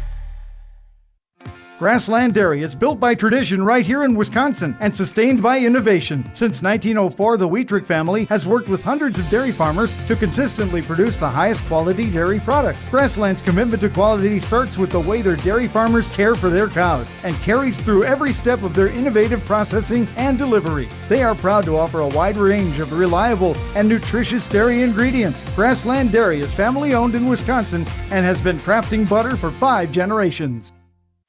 The GRB Rays have established themselves as one of the top baseball programs in the Midwest and the country. GRB Academy offers training programs for players of all ages and skill levels. Learn from some of the best baseball coaches in the area and find the program that fits your training goals and your schedule. Spots are filling up fast, so visit grbacademy.com to sign up now. That's grbacademy.com. GRB Academy, baseball for the serious player. Derek Jeter for American Family Insurance. Life's better when you're under the American Family Insurance roof because they'll help protect your family's dreams. Whether it's a kid like me aiming for the big leagues, future rocket scientist, or a budding prima ballerina, you can count on an American Family Insurance agent to help you dream fearlessly. Get a quote and find an agent at amfam.com. Products not available in every state. American Family Mutual Insurance Company, SI, and its operating company, 6000 American Parkway, Madison, Wisconsin. With the incredibly spacious 3-row Chevy Traverse, you can change "Let's just meet at the concert" into "Why don't I pick all you guys up on the way?" The advanced safety engineered Chevy Blazer EV lets you turn "You think we should turn back?" into full steam ahead. And with the affordable Equinox EV, "Keep an eye out for the next Charger, kids," becomes Get comfortable, kids. We'll be home in 4 hours. For summer adventures, Chevy's got you. See your Badgerland Chevy dealer today. Step into nostalgia with the Miller High Life Dive Bar of the Week. Listen to Jim, Matt, and Molly every Thursday to find out where you can enjoy $2 Miller High Lifes. To celebrate our love for dive bars, we are going to tell you about some of our favorites, featuring one extra special dive bar that will have $2 High Lifes on special for the week. Taste the champagne of beer in its natural environment. A delightfully different dive bar in Wisconsin, like Vin's Missouri Tavern, Riley Tavern, Baldwin Street Grill, and the Nitty Gritty in Middleton. Your warehouse concrete floors see a lot of traffic. Uneven, sinking, or cracked concrete can pose a serious threat to any business operation. From trip hazards to cracked foundations, sinking concrete can keep any business owner up at night. Concrete Lifting Technologies is here to help. Concrete Lifting Technologies can even out that concrete floor to prevent these hazards. They can level your warehouse floor within a few hours and don't even need to shut down your operations. Visit itaintmudjack.com to get a free quote today. That's itaintmudjack.com. This is Wilde and Tausch, brought to you by Grassland Butter. Grassland Dairy is Wisconsin. Learn more at grasslandbutter.com.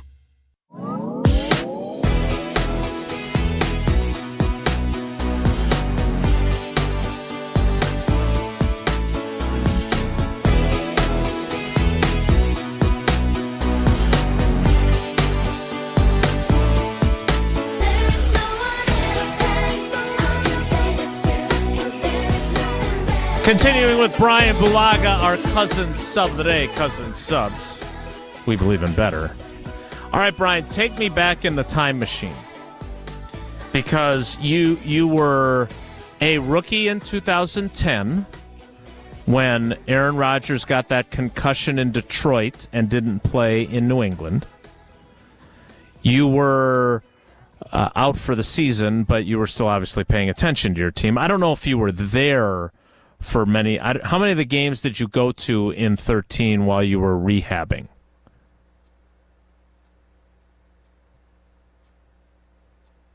I came down here to Florida to continue my rehab at IMG and with the therapist that I chose for the remainder of the season. Then I came back for that really cold playoff game against the 49ers, and then the season was done. So right. I was here for about 4 or 5 weeks. And then obviously in Green Bay, sorry. Right. And then obviously in 17, Rodgers breaks his collarbone again, comes back for that game in Carolina, looked rusty. That one was bad enough that he had to have surgery. I thought he didn't look anything close to who he was. They lose that game. He goes back onto injured reserve. The season's over. But Brett Hundley, not as effective as Matt Flynn had been in that game in New England in 10 and in those games in 13 when he came back. You guys rally for a tie against the Vikings, and then I think he went 2-2, or they went 2-2 with him as the starter thereafter. And the reason I bring this all up is two things. One, you need to have a guy that can get you through games so you can still have a chance to win if you lose your starter. And two, you need to have a guy that the guys on the team believe can get you through games and help you win if the starter's out. How important is that, having been a player, having seen these? Because, look, Rodgers wasn't the Iron Man Brett Favre, but he was pretty damn durable and played through a lot of injuries himself. How much does it mean, though, to have a guy that you can believe in as a backup? And do guys know when the backup is, I'm not sure I feel great about him?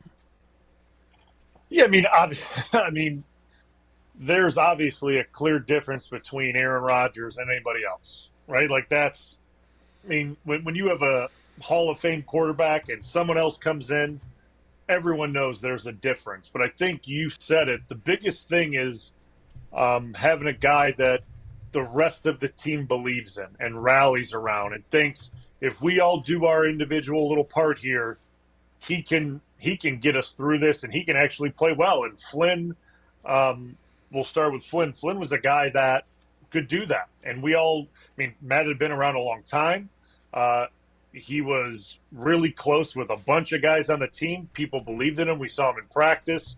Guys felt I mean, listen, no one felt good when Aaron was out of the game. Like, let's just call it what it is. I mean, and it's no slight on Matt Flynn because, I mean, Matt's a great dude, and I played a lot of snaps when he was behind center.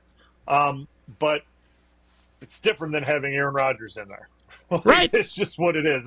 When Aaron's in there, you have a very good idea of where he's going to be in the pocket or his movements and things of that nature. Flynn was a little bit more of a pure pocket passer. He'd stay back there. He wouldn't move much. As a pass blocker, you understood, like, if I give up a little bit of space, there's a chance Matt may not get out of the way. He could be sacked. And you know, it was just a different style of quarterback. But at the same time, we all knew Matt could get the job done. He could complete passes. He could move us down the field. He was confident in his own ability. And with that, when you're a quarterback in the huddle, especially a backup, and you portray that confidence, it goes a long way. And everyone believed in Matt. Fast forward to when Hundley went in, let's just be real. We were bad. We were not a good football team in 2017. So, like, to say, like, Hundley was a bad backup or whatever it may be, like, sure, anyone can make their, opinion on it, but we weren't a good team at all. So it's very hard for a guy to perform well when an entire team is not performing well or we're in a rut and we're not producing or not winning. There's no real, like, momentum to, if Aaron goes out, Hundley comes, like, can we rally around it? Because, like, we were all trying to just rally around getting a win or at some point trying to put a positive performance on the field. And then Aaron's out and Brett has to come in, and it was hard, right? It was tough, and we never found our footing in 2017, obviously. Didn't make the playoffs. Aaron got hurt. And 2018 went very similar, right? So, like, you just kind of look at the difference of when Flynn got his opportunity and when Hundley did. I mean, the teams were completely different. But Flynn, I mean, obviously Flynn came in and we were playing good. I remember Flynn came in what year was that? 2014. Aaron left the Detroit Lions game at home for a series or two. Flynn came in, nothing bad. He was just on a different teams that were playing well. And Aaron happened to get hurt. Obviously, 2013, Aaron and the collarbone and kind of what we were going through. We still made the playoffs. Still a playoff team, if you look at it. But when Brett had his opportunity, we were not playoff team. So, you might have been. You might have been if I think you're a playoff team in 2017, even with losing you. If Rodgers plays the whole season, right? Like he elevates that team. Yeah. You guys were 4-1, and he throws that. One of my favorite stories is that game in Dallas where you knew Devontae Adams was the guy when Rodgers throws incomplete to him on whatever was second down, and Devontae comes back and says, "Let's run that same play, but throw a better ball." And and you guys go and win the game because he throws a better ball and he catches it for the touchdown. But you're right. You didn't have the roster that could survive without Aaron, as opposed to in 2013 where you guys did have you were an ascending team again at that point. And we saw it in 2014 then, what you guys did, right? So, so how do you feel, like, as you're sitting there today, because there is we used to joke about overreaction Monday, but there is the slight overreaction. Sean Clifford sucks. He's not good enough. That I'm getting that from social media. And while I will grant you that he did not play well and he deserves criticism, I am not ready to write him off just yet. And I certainly wouldn't expect the coaches to feel that way. But what did you feel watching him last night? Yeah, like I'm not there just saying this guy sucks. Like I'm not there with him, right? Like again, like I said earlier, we're expecting to see a performance from a backup QB not surrounded by other high quality starters and talent. So it's very hard to jump. Like, yes, did we want to see a better performance? Sure, of course. Like we watch the Packers play, and we want everyone to play great, right? Like we want to see the backups go in and be just as competent as the starters, and like that's what we all want to see, but that's not the reality of it. So I'm not that down on Clifford as of right now. Like, I'm not there with that, because I feel like if given the opportunity potentially with more starters, or, you know, maybe half the starters, or maybe just the offensive line and the running backs, like maybe if you give him that, he has more time. He feels more comfortable in the pocket. There's a run game to go along with it. Like it looks more complete, and he's not trying to force things, and he's not hurried, and he's not running around. Like it looks better. And when it looks better for us on TV, I can assure you it looks better for him in the pocket and looking downfield and what he's seeing as well. So I'm not there yet. Yes, I want to see him perform better. I want to see him play better. I get all that, but I am not just, we got to get rid of him, we got to find someone else, because like you said in the last segment before we signed, who are you going to go find? Like, that's my question. Like, who are you going to go find right now to plug in as the backup? I mean, I'm just being told, like, there's not great quarterbacks just hanging out at the house like I am in my office to wait to get a call. Like, it just doesn't happen. Like, Flacco last year with the Browns was like an anomaly.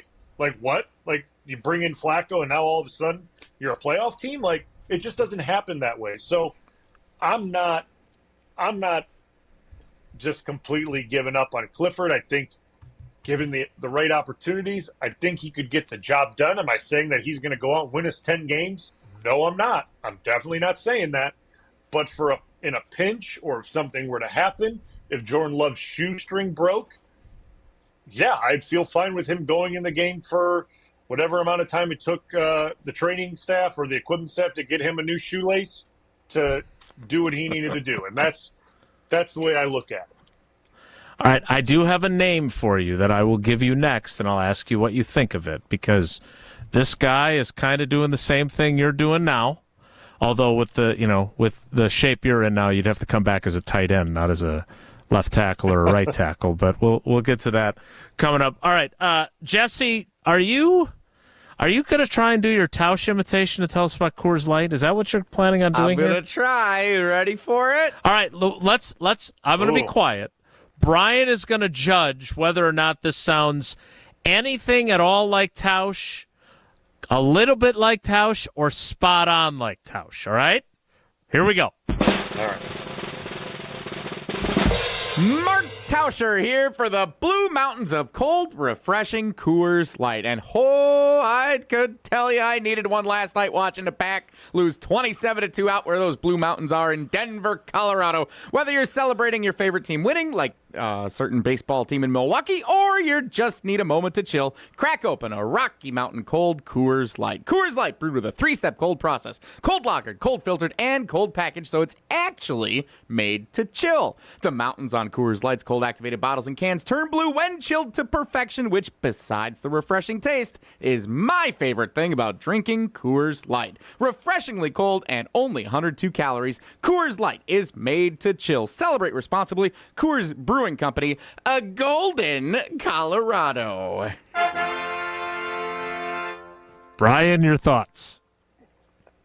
I thought it was pretty good. I don't know if it's exactly like Tausch, but I think it was pretty good. Cadence for sure. The way he says things. His voice doesn't sound like Tausch's, but he's got the cadence down, I think. A Golden. That's big. The cold brewed, cold filtered, cold packet, like that was very good. Like how you rattled that off really quick like he does. So I'll give you that. That was good. I like that. Thank you, Mr. Bulaga. Well done, Jesse. See, you get compliments when Tausch isn't here. All right, I'm going to give Brian a name. As a guy that's sitting around his house, taking his kids to probably soccer practices like Brian, who theoretically, if they wanted to go this direction, could be a backup option. We'll see what Brian thinks of it when I tell him next. It's Wilde and Tausch.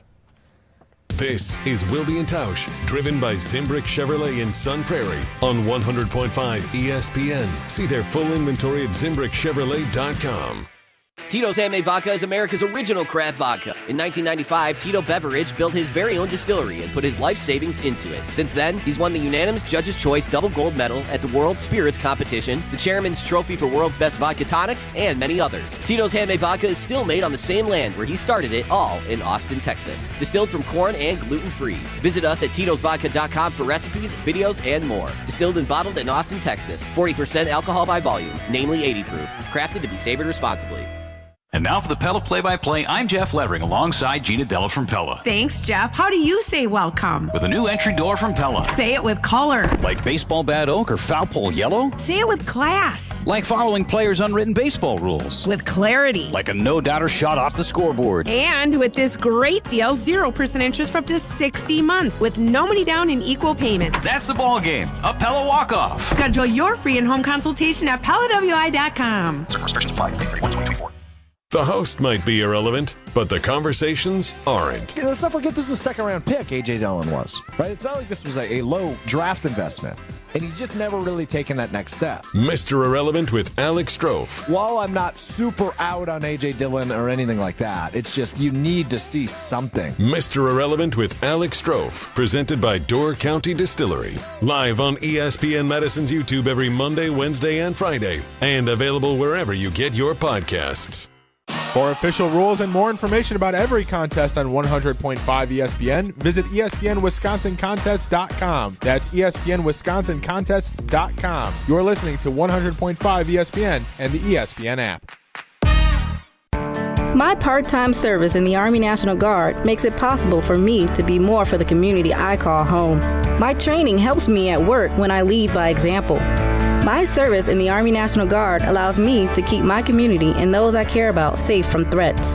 Learn more about how you too can live and serve part-time close to home by visiting NationalGuard.com.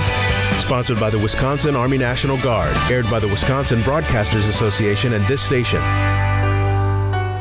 Every event tells a story, from the first impression to the final moments. Have someone guide your guests through every chapter the way you want the story told. Hi, it's Jeffrey from Celebrations Entertainment. With a strong presence, great voices, and an award-winning team, trust us to guide, direct, and inform your guests through all the different chapters of the day. For fun, memorable entertainment for any event, please visit us at celebrationsentertainment.com. That's celebrationsentertainment.com.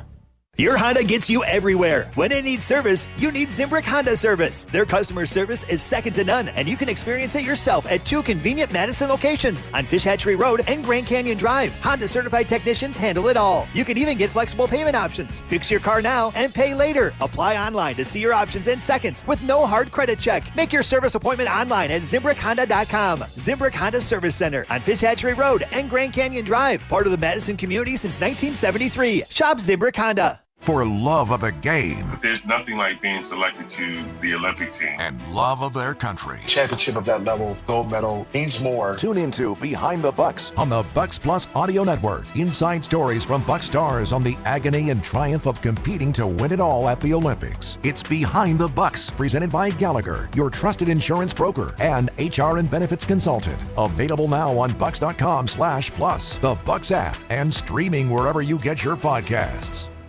Join the Madison Money Guy, Christian Finfrock, for Retirement Income Strategies, Saturday and Sunday mornings at 7. Get the information you need as you plan for retirement. That's Retirement Income Strategies, Saturday and Sunday mornings at 7. Investment advisory services offered through Retirement Income Strategies, an SEC-registered investment advisor. Like, share, and follow ESPN Madison everywhere. Follow us on Twitter, Instagram, Facebook, and TikTok for more great content from ESPN Madison. This is 100.5 ESPN and Wisconsin On Demand.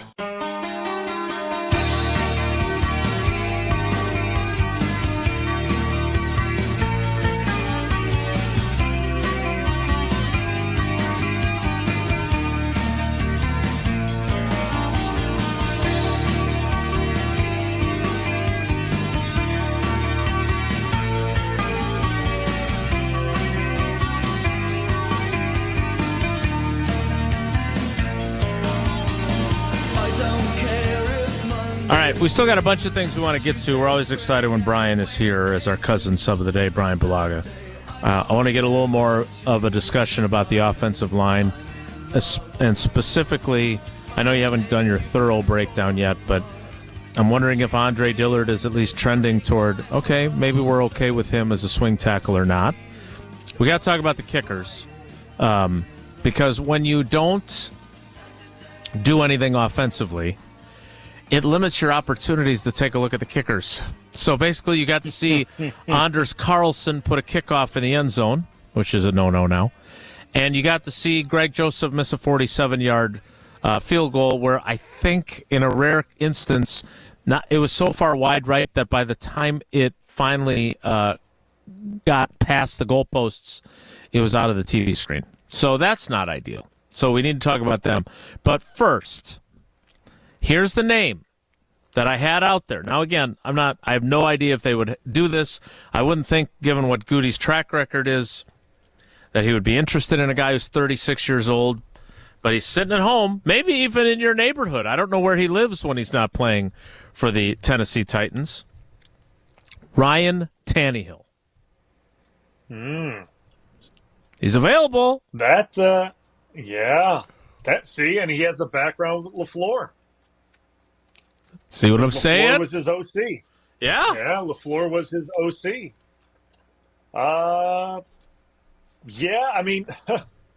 Okay, that's not a terrible option if he wanted to play, right? And you don't know what that would cost, I guess. Right. And obviously Goody is not looking, I can imagine, is not looking to add a backup quarterback for over $2 million. I could take a really good estimated guess at that. So it would all be, obviously desire to play is one, and two, what the salary would be. Those are the things that I would look at. But like if we found out tomorrow that Tannehill's being signed with the Green Bay Packers, I wouldn't hate it. So yeah, you proved me wrong. Yes, there is somebody that I would be fine with if they signed a quarterback that's hanging out at the house right now. So yes. But let's be honest. Every other team that is having doubts about their backups is thinking the same thing. Like, he's the one guy, right? He's the one guy that you could, and look, I know the Browns have a overabundance of backup quarterbacks, right? The Broncos aren't going to keep, I don't think, Jared Stidham and obviously Bo Nix, their first-round pick, and Zach Wilson. I don't know if you really want Zach Wilson as your backup quarterback either, but that's neither here nor there. There are going to be guys that are coming available. That 13 season, when you guys eventually got Matt Flynn, you guys cut both of your backup quarterbacks and brought in Seneca Wallace to be the backup and brought in Scotty Tolzien, who I love, but Scotty Tolzien and Seneca Wallace spent training camp with other teams. And lo and behold, that was the year that Rodgers gets hurt. So I don't know. I don't know how realistic it is. I don't know how urgent it is. And to your point, like, if I'm Ryan Tannehill, I made a lot of money already. I don't need to go to work. Maybe I want to go to soccer games and hang out with my family, and I don't necessarily feel that itch unless somebody loses a starting quarterback and then they're like, I don't like our backup option. Now I'm going to call Ryan Tannehill. That's what I'd be holding out for if I was him. So I don't think this is going to happen. I don't think the Packers need to do it, and maybe somebody else is willing to pay him more. But I thought it would be fun to talk about, which is really all I'm looking for on this show.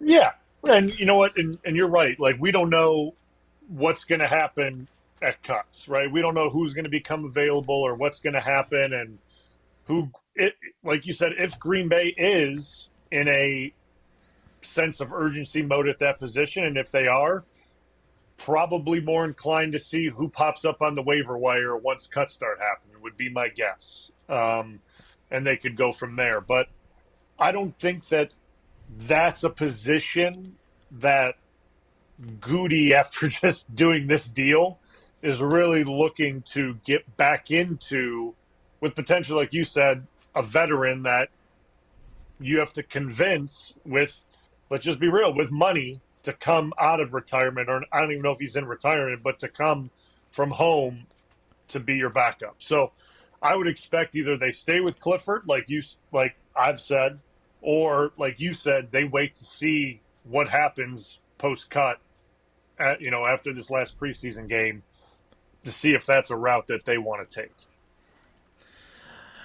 I think that when you have so much and look, in fairness to Jordan Love, he was durable last year too. I don't want to short shrift him. Now he's only done it for 1 year, but when you have Favre, who never missed a game, when you have Rodgers, who plays through a broken bone in his knee in 2018, who plays with a separated throwing shoulder in 2008, played on a broken foot in 2006 until they finally X-rayed it. I mean, he was tough. Not as tough as Favre, but damn tough. And I think Jordan Love, hopefully that toughness doesn't get tested, and he doesn't have to play through a significant injury. But I just don't think now's the time to hit the panic button. So, all right, I want to do need it or don't need it coming up next with Jesse. So if we're going to do that, presented by Fleet Farm, I think we need to get another Jesse imitation in, with Jesse acting like he's Tausch talking about his prize picks. Are you? Have you used up all your Tauschosity, or do you have more Tausch, for lack of a better term, in you left, Jesse? I think I've got one more in me, if you're okay with it. Here we go. Mark Tauscher here for Prize Picks, America's #1 daily fantasy sports app with over 5 million active members. Prize Picks is the easiest and most exciting way to play daily fantasy sports. Unlike other apps, it's just you against the numbers. All you have to do is pick more or less on 2 to 6 player stat projections and watch the winnings roll in. Prize Picks is the only real money daily fantasy platform with an injury insurance policy, so that your lineups stay in play even if one of your players gets injured. If your player leaves in the first half and doesn't return, Prize Picks, your money, your picks are still live. Prize Picks invented the flex play, which means you can still cash out if your lineup isn't perfect. Last night, 3 for 4. Old T had a good night. You can have a good night too. You can double your money even if one of your picks doesn't hit. Download the Prize Picks app today. Use the code WI and get $50 instantly when you play 5. That's code WI on Prize Picks to get $50 instantly when you play 5. You don't even need to win to receive the $50 bonus. It's guaranteed. Prize Picks. Run your game. Thanks, Tausch. You're welcome.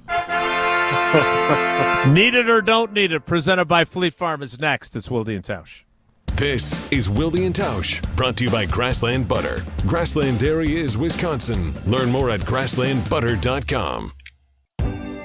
Ho-Chunk Gaming Madison, home of the Big Win and Madison Casino Guru, is transforming guests into winners. Making an ordinary day into a big win day is easy with a 95% average payout. And with over 140 daily jackpots, the number of people winning has never been bigger. So what are you waiting for? Escape to Ho-Chunk Gaming Madison for your next big win. Ho-Chunk Gaming Madison.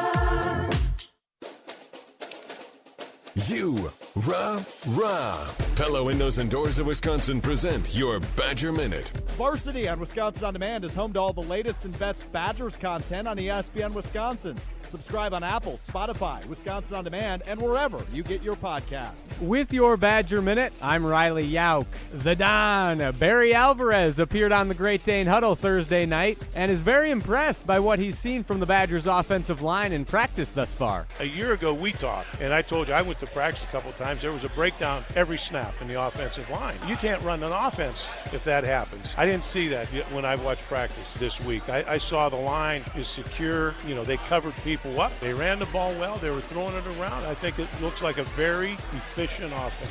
Don't miss out on 0% interest for up to 60 months with no money down and equal payments. Order today from Pella Windows and Doors of Wisconsin. Visit PellaWI.com. Since 1956, Holman Lindsay Paints has been making paint in Wisconsin for Wisconsin. Because of their commitment to making great paint for Wisconsinites, Holman Lindsay has grown over the years to 26 locations in this great state. Headquarters in Sun Prairie with a state-of-the-art facility, Holman Lindsay has the paint you need to make your job better. From do-it-yourself to professional, Holman Lindsay has paint for everyone. Visit one of their local locations today in Madison, Sun Prairie, Middleton, and Janesville. Discover a new generation of Audi featuring the all-electric Audi e-tron models. You can save $7,500 on select Audi EVs with the AFS EV lease bonus. See dealer for details and exclusions. Eligibility is subject to credit approval through Audi Financial Services. Cannot be combined with national customer credit. Offer expires August 31st of 2024. Stop in and test drive today. The Summer of Audi sales event is here. Check out our website to see our current qualifying inventory. Start your adventure at Zimbrick Audi of Madison today, off the Beltline and Rimrock Road. Derek Jeter for American Family Insurance. Life's better when you're under the American Family Insurance roof because they'll help protect your family's dreams. Whether it's a kid like me aiming for the big leagues, future rocket scientist, we have liftoff, or a budding prima ballerina, you can count on an American Family Insurance agent to help you dream fearlessly. Get a quote and find an agent at amfam.com. Products not available in every state. American Family Mutual Insurance Company, SI, and its operating company, 6000 American Parkway, Madison, Wisconsin. Hey, Badger fans, fall is right around the corner, and so is the return of Badger football. Experience the excitement of Friday Night Lights at Camp Randall Stadium on August 30th as the Badgers take on Western Michigan. Individual tickets start at just $35, with all-inclusive group packages still available. Visit UWBadgers.com or call 1-800-GO-BADGERS to secure your seats for the Friday night home opener of Wisconsin football on August 30th. That's UWBadgers.com or 1-800-GO-BADGERS. Every event tells a story, from the first impression to the final moments. Have someone guide your guests through every chapter the way you want the story told. Hi, it's Jeffrey from Celebrations Entertainment. With a strong presence, great voices, and an award-winning team, trust us to guide, direct, and inform your guests through all the different chapters of the day. For fun, memorable entertainment for any event, please visit us at celebrationsentertainment.com. That's celebrationsentertainment.com. Wilde and Tausch on 100.5 ESPN is brought to you by Everlight Solar. Save money, save the planet. Everlight Solar. Give him hell, time to hate. Gonna live life till we're dead. Give me scars, give me pain. Then the say of me, say of me, say of me. There goes the fighter. There goes the fighter. Time for Jesse and I were experimenting with our Tausch imitations. Yes, sir! That's a Tauschism. We miss him. He'll be back tomorrow, though, right, Jesse, as far as we know? Allegedly. You never know. Which day are you taking off this week? None that I know of, but, you know Could change. Things happen. Could definitely change. All right, time for Need It or Don't Need It, presented by Fleet Farm. Of course, Fleet Farm has everything you need for your everyday life. And right now, at Fleet Farm, they've got their free Touch a Truck and Back to School Craft event coming up on Saturday from 9 a.m. to 1 p.m. You can bring the family out for hands-on learning about their favorite service vehicles and have a fun and creative school bus crafting activity as well. And, of course, you can always shop the best prices guaranteed in-store and online at fleetfarm.com. They always give you the best price. Any day, every day, shop all the savings across the store for your everyday essentials. And if you somehow find a lower price, they will match it. Learn more about that and about Touch a Truck, the event that's going on Saturday at fleetfarm.com/events. Time now for Need It or Don't Need It. Need it? I guess you're just what I need. That's what I need. Or don't need it? Presented by Fleet Farm. Remember, if Fleet Farm doesn't have it, then you don't need it. Fleet Farm, serving the Midwest since 1955. Reactions following last night's Packers 27-2 preseason loss to the Denver Broncos in this Need It or Don't Need It. First up, Need It or Don't Need It, Bryan Bulaga. Does Jordan Love need to play in the Packers' final preseason game this weekend against the Baltimore Ravens? Don't need it. Don't need it if if the rest of the starters happen to play a series or a couple snaps, I'm fine with it. He does not need it. There's absolutely no need to risk him in the final preseason game. I don't think he needs it either. Remember, I am bubble wrap Ted Thompson guy, R.I.P. But, man, if you believe that it impacts how you're going to play in the opener, then if you're Matt LaFleur, then you do have to play him, right? If that's your argument, if your argument is we were really good against the Bears because Jordan played in all 3 preseason games last year, then you have to say, well, I got to take the risk, I guess, so we're ready for Philly. I don't agree.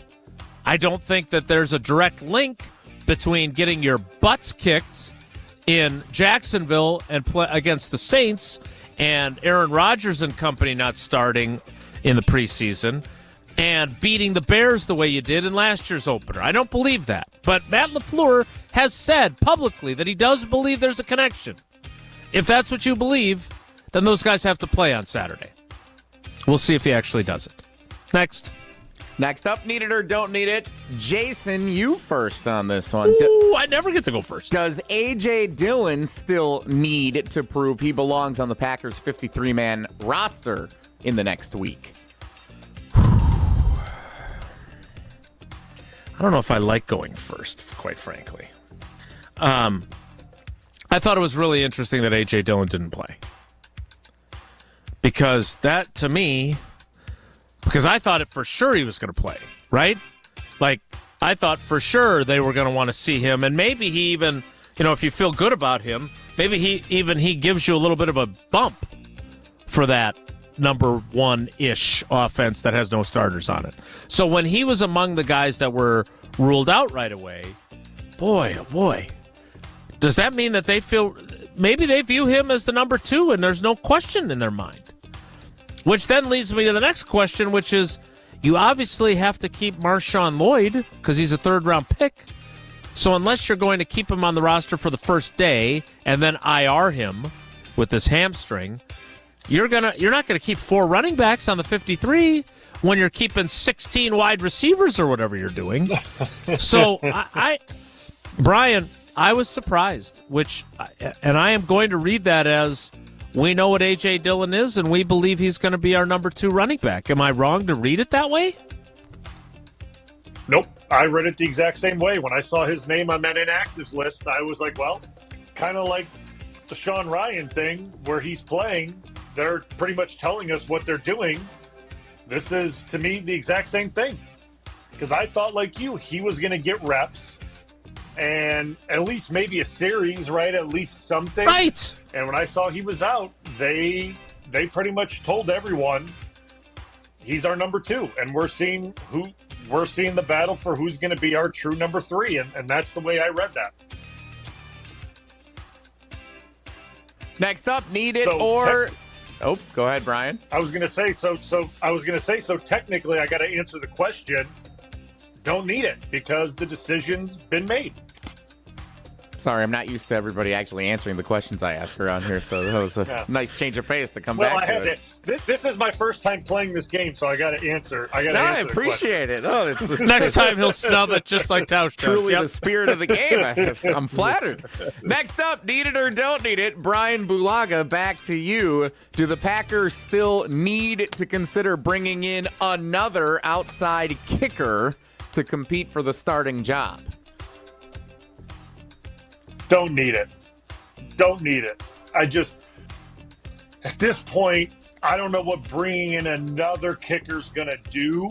We already have no idea which way this battle is leaning or who's winning or who hasn't. If you bring in another kicker, it's going to muddy the water. At some point, they need to give confidence to one of these guys and let them feel like they won a position battle and that they have something going into week 1. Because if you just continue to bring guys in during camp when it is a competition, both guys are going to start feeling like, well, clearly I'm not good enough or I'm not doing my job. So you got to start giving one of these guys confidence and the feeling that they are going to be the guy. So to me, it's a don't need it.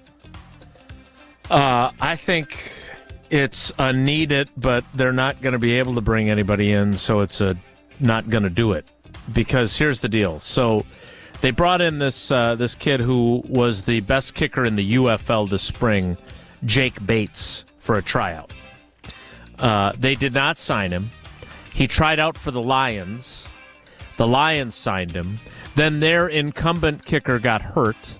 They cut another kicker that they had, James Turner, who the Packers then subsequently picked up as the number 3 guy for a little while, and then they cut him. But Jake Bates, I saw him. I don't know why I watched this much preseason football. I had a few things to do around the house, so it was on.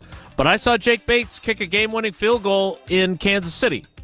It wasn't as sexy as the behind-the-back pass that Patrick Mahomes threw, but he hit one with the game on the line, even if it's a game that doesn't count in the standings. They didn't sign him when he came for a workout in Green Bay. Now he's going to be the Lions kicker. This is the kind of stuff. They've made their bed. I think they're going to have a hard time finding anybody who is significantly better than the 2 that they have. So I think this is going to end up being Ty goes to the incumbent and the draft pick. Anders Carlson ends up being back. Greg Joseph did not help himself by having the only kick in the game and missing it. And Greg Joseph has made game-winning kicks with the Vikings, which is not something that Anders Carlson has actually done. He did have the go-ahead kick in Carolina after they blew that lead last year on Christmas Eve. But I think they're stuck. I think they're stuck. I think they're stuck with whichever one they end up choosing. Done. Yep. Bonus question, need it or don't need it. Do we need to admit the Broncos uniforms were pretty cool? I thought they looked pretty sharp. I'm hearing a lot of this today. I thought they looked good. I thought the Broncos looked good. I thought their unis were pretty nice. Just nice little upgrades in different places, right? Just modernizing, just a little. Would Tausch say they were sleek like Gina Della? Yeah, they got some good things going on. Yeah. All right, that is Needed or Don't Need It, presented by Fleet Farm. All right, we can't have Bryan as a cousin sub of the day, especially when I'm being told you're not on the Homer Hour tonight, which means I'm with the old man during my segment on my own, which he'll have to work during my segment on Monday as opposed to normally. He has to talk. Yeah, he has to talk now. So we need to get to some tackle talk because I really want to get Bryan's thoughts on what he saw, especially from Andre Dillard. They gave Kadeem Telfort all kinds of opportunity, both at left and right tackle last night. We'll talk. It'll be tackle talk to kick off the 11 o'clock hour with Bryan Bulaga, our cousin sub of the day. It's Wilde and Tausch.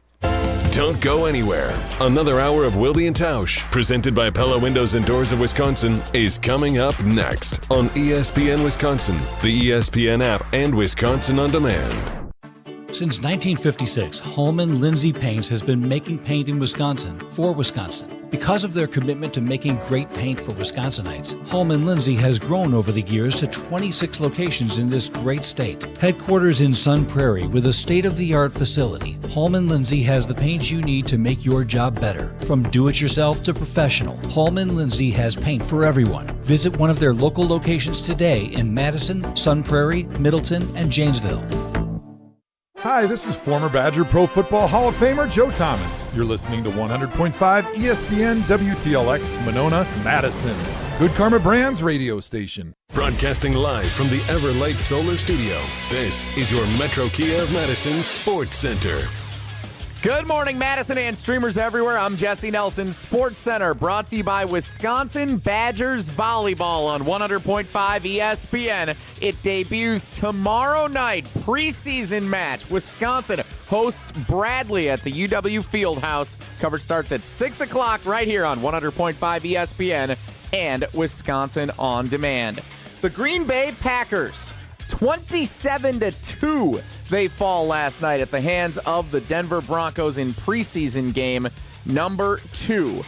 Matt LaFleur, despite 31 starters not playing last night, or 31 players, many of which were starters not playing last night, still questioning the team's effort in the loss. Play, are you giving your max effort? Are you straining the way that we want you to strain? Is the style of play what we want to see So I think it'll be a good opportunity for all of us to kind of evaluate and see the guys that really want to put it all out there for not only for themselves but for the team. Reactions continue all day on 100.5 ESPN to the game last night, including more with Bryan Bulaga in as the cousin sub of the day for Tausch next. Metro Kia of Madison, Madison's trusted Kia dealer. Stop into Metro Kia on the east side of Madison or metrokiaofmadison.com. I've got some famous friends you probably never heard of, but back in Rutherford County, our crowd is second to none. You might not know them here in this big city we're in, but when I go back home, I've got some famous friends. Yeah, I do. Our famous friend Bryan Bulaga is our cousin sub of the day. Cousin subs, we believe in better. 11 o'clock hour begins now. Jesse, can you play, as much as I love this song, which I added to my playlist after Bryan brought it in as his walk-up music, can you play that clip again from LaFleur that you played in your Sports Center? I just want to hear that one more time because, God, the idea that he's questioning their grit and their effort and all that other stuff and suggesting that they're not laying it on the line for themselves or for their teammates, that I still am really surprised that he viewed it that way. Can you play that again? You got to check yourself every play. Are you giving your max effort? Are you straining the way that we want you to strain? Is the style of play what we want to see? So I think it'll be a good opportunity for all of us to kind of evaluate and see the guys that really want to put it all out there for not only for themselves but for the team. Yeah, again, we'll get to tackle talk in a second, but man, I don't think they didn't try. I thought they just stunk. That's just how I view it. I don't see it the same way as he does, but he's the head coach. Is it bad that one week he's questioning publicly Sean Ryan's conditioning, and then the next week he's questioning half the roster's effort in a preseason game in Denver? Like, those feel like effort and conditioning, I feel like are the two things people never talk about. And he talked about both in the span of like 5 days. Mm-hmm. Yeah. Yeah. Bryan? I mean, yeah, you said at the beginning of the show, Jason, guys that are fighting for their NFL life normally don't go out in preseason and give half effort. And I'm not sure what I watched last night was guys not trying or not giving effort. I just think they got outplayed. And obviously there's ways for coach speak to try to translate that and make something hit home to players. But, I mean, from the outside looking in, again, I'm not in the film room with them today going over it or whatever it may be. So, I don't know exactly what the play calls were or this or that. But it wasn't like I saw a complete lack of effort. So I'm not – I understand that he's sending a message, but I'm more that they just got beat, and it made them very upset how they got beat. Right, yep. 27-2 will make any coach upset, I think. And then to do it, like you said, in the second half of the game when it was like 2s and 3s versus 2s and 3s and nothing really improved, makes them probably even more upset. And then, like we've talked about this whole show, what happened a few days prior in the joint practice started this kind of boiling over point for him, which led to what he said after the game last night. So, again, I'm not going to sit here and question guys' effort and hustle and things of that nature. Like, I'm not in the building with them. I'm not going to question, or do they care enough? Or are they giving it all? Or, like, that's not for me to question. But what I saw was a team that just got outplayed. Yeah. And that's the way I look at it. All right. I'm sorry. I didn't mean to laugh in the middle of your very good point, but just the sound of the score, 27-2, That sounds like what happens when you get your butt kicked in like beer league softball. Oh man, everybody's sitting at the bar afterward, drinking their Coors Lights, going, "Can't believe we lost 27-2." In unlimited arc softball, slow pitch. I think we had a C-League basketball game in college in 27-2. It's just such a funny score. All right, Brian, let's talk line. Weird. Let's talk first about Andre Dillard, who, he has some right tackle play in his history, but he was viewed largely as a left tackle when the Eagles drafted him. He played some left tackle last night. Then he goes out after a couple of series. Kadeem Telford, who had started at right tackle, goes over to left tackle. Later, they bring in Caleb Jones, who I still don't understand their fascination with him, other than the fact that he's 6'9". You can help me understand that. But how do you feel about the swing tackle position today, or is it still something that you're like, I'm not sure I like any of this right now? I'm still a little nervous about the swing tackle position because we know what their intentions are for Morgan this year, right? It's at right guard, so that opens up to who's going to be the true swing tackle, and from all indications and from what we've seen is Dillard, which again last night I thought he was fine. I don't think he did anything that blew me off the map, but he didn't do anything that made me go, man, this guy, I don't understand what he's doing out there. So to me, I think he's going to be the guy, because I think you look at him compared to Telford and Jones, like I think he's the better performer out of all those guys.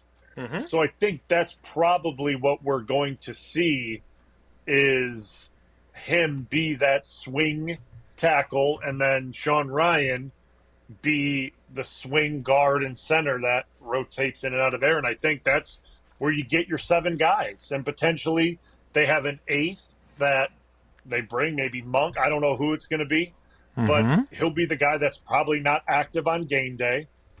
Maybe if they keep 9, we'll see. I have no idea. I'm not going to jump to conclusions here, but I think you're going to see Dillard, Ryan as your 6 and 7, and the 5 who we all think are going to be the starters. And I think that's the way they're going to go into it. Because at this point, there's been none of the other tackles have shown that they can be efficient enough to be the 6th or, what the first tackle in if something were to happen.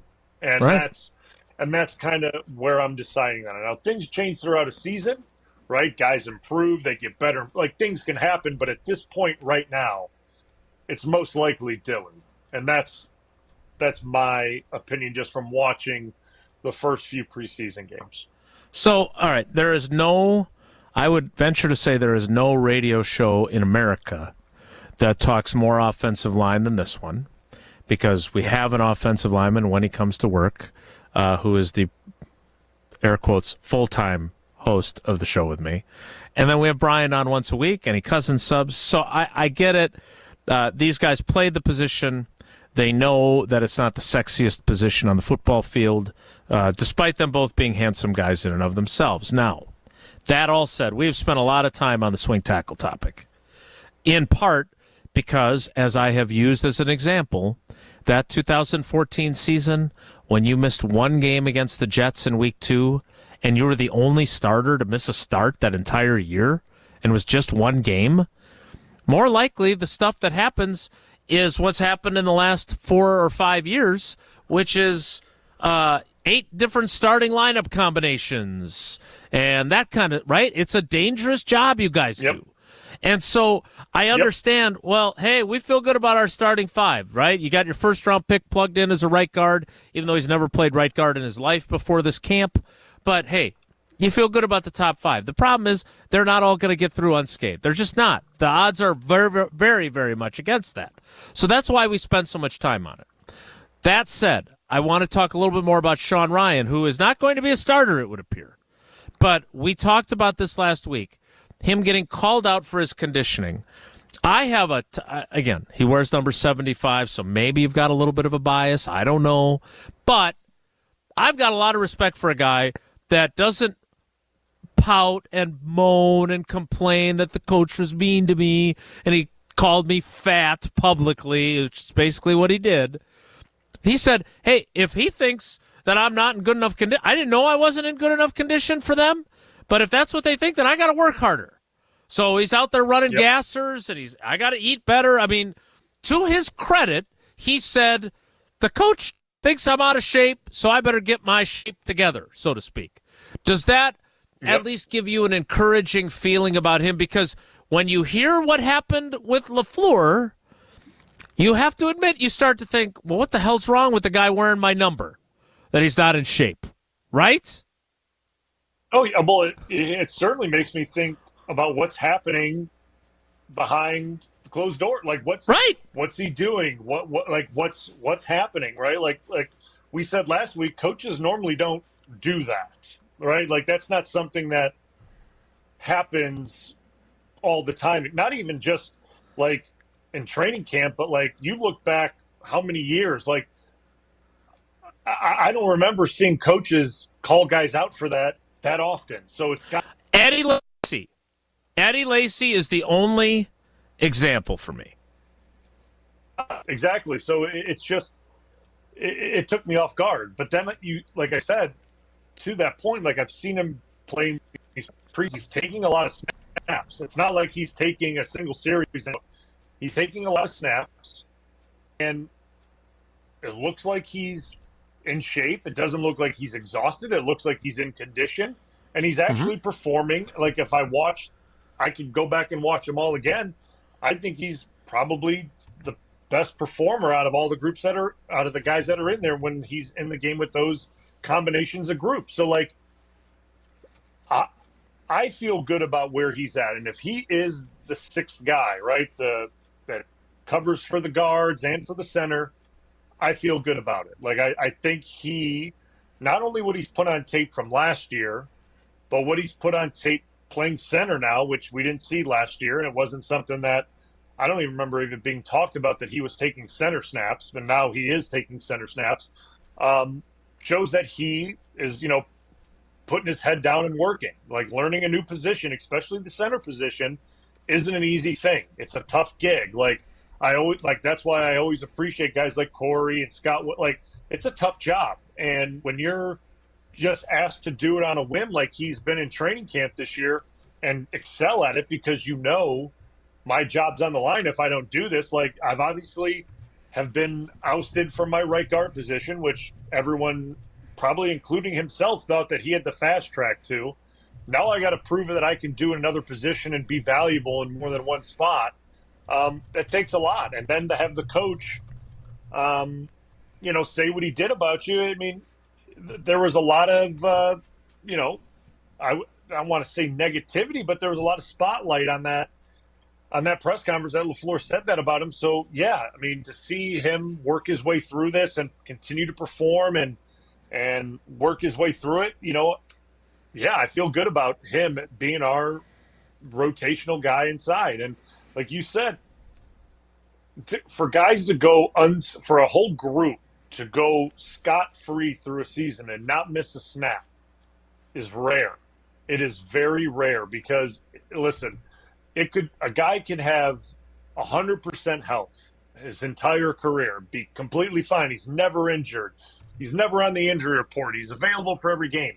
All it takes is one small thing to happen, one body that you don't even see to roll into your legs, and that's all it takes. Nothing of your doing, nothing of you being out of shape, or it has nothing to do with that. It's just bad luck happens and you miss time. And that, knowing that, you need to have people that are behind those starting five that are competent and are able to do a job for as long as you need them to do. And listen, we've seen for me at least personally, seen the decline in O-line play throughout the NFL for a while now. Like, it's been something that's very evident as college football has changed.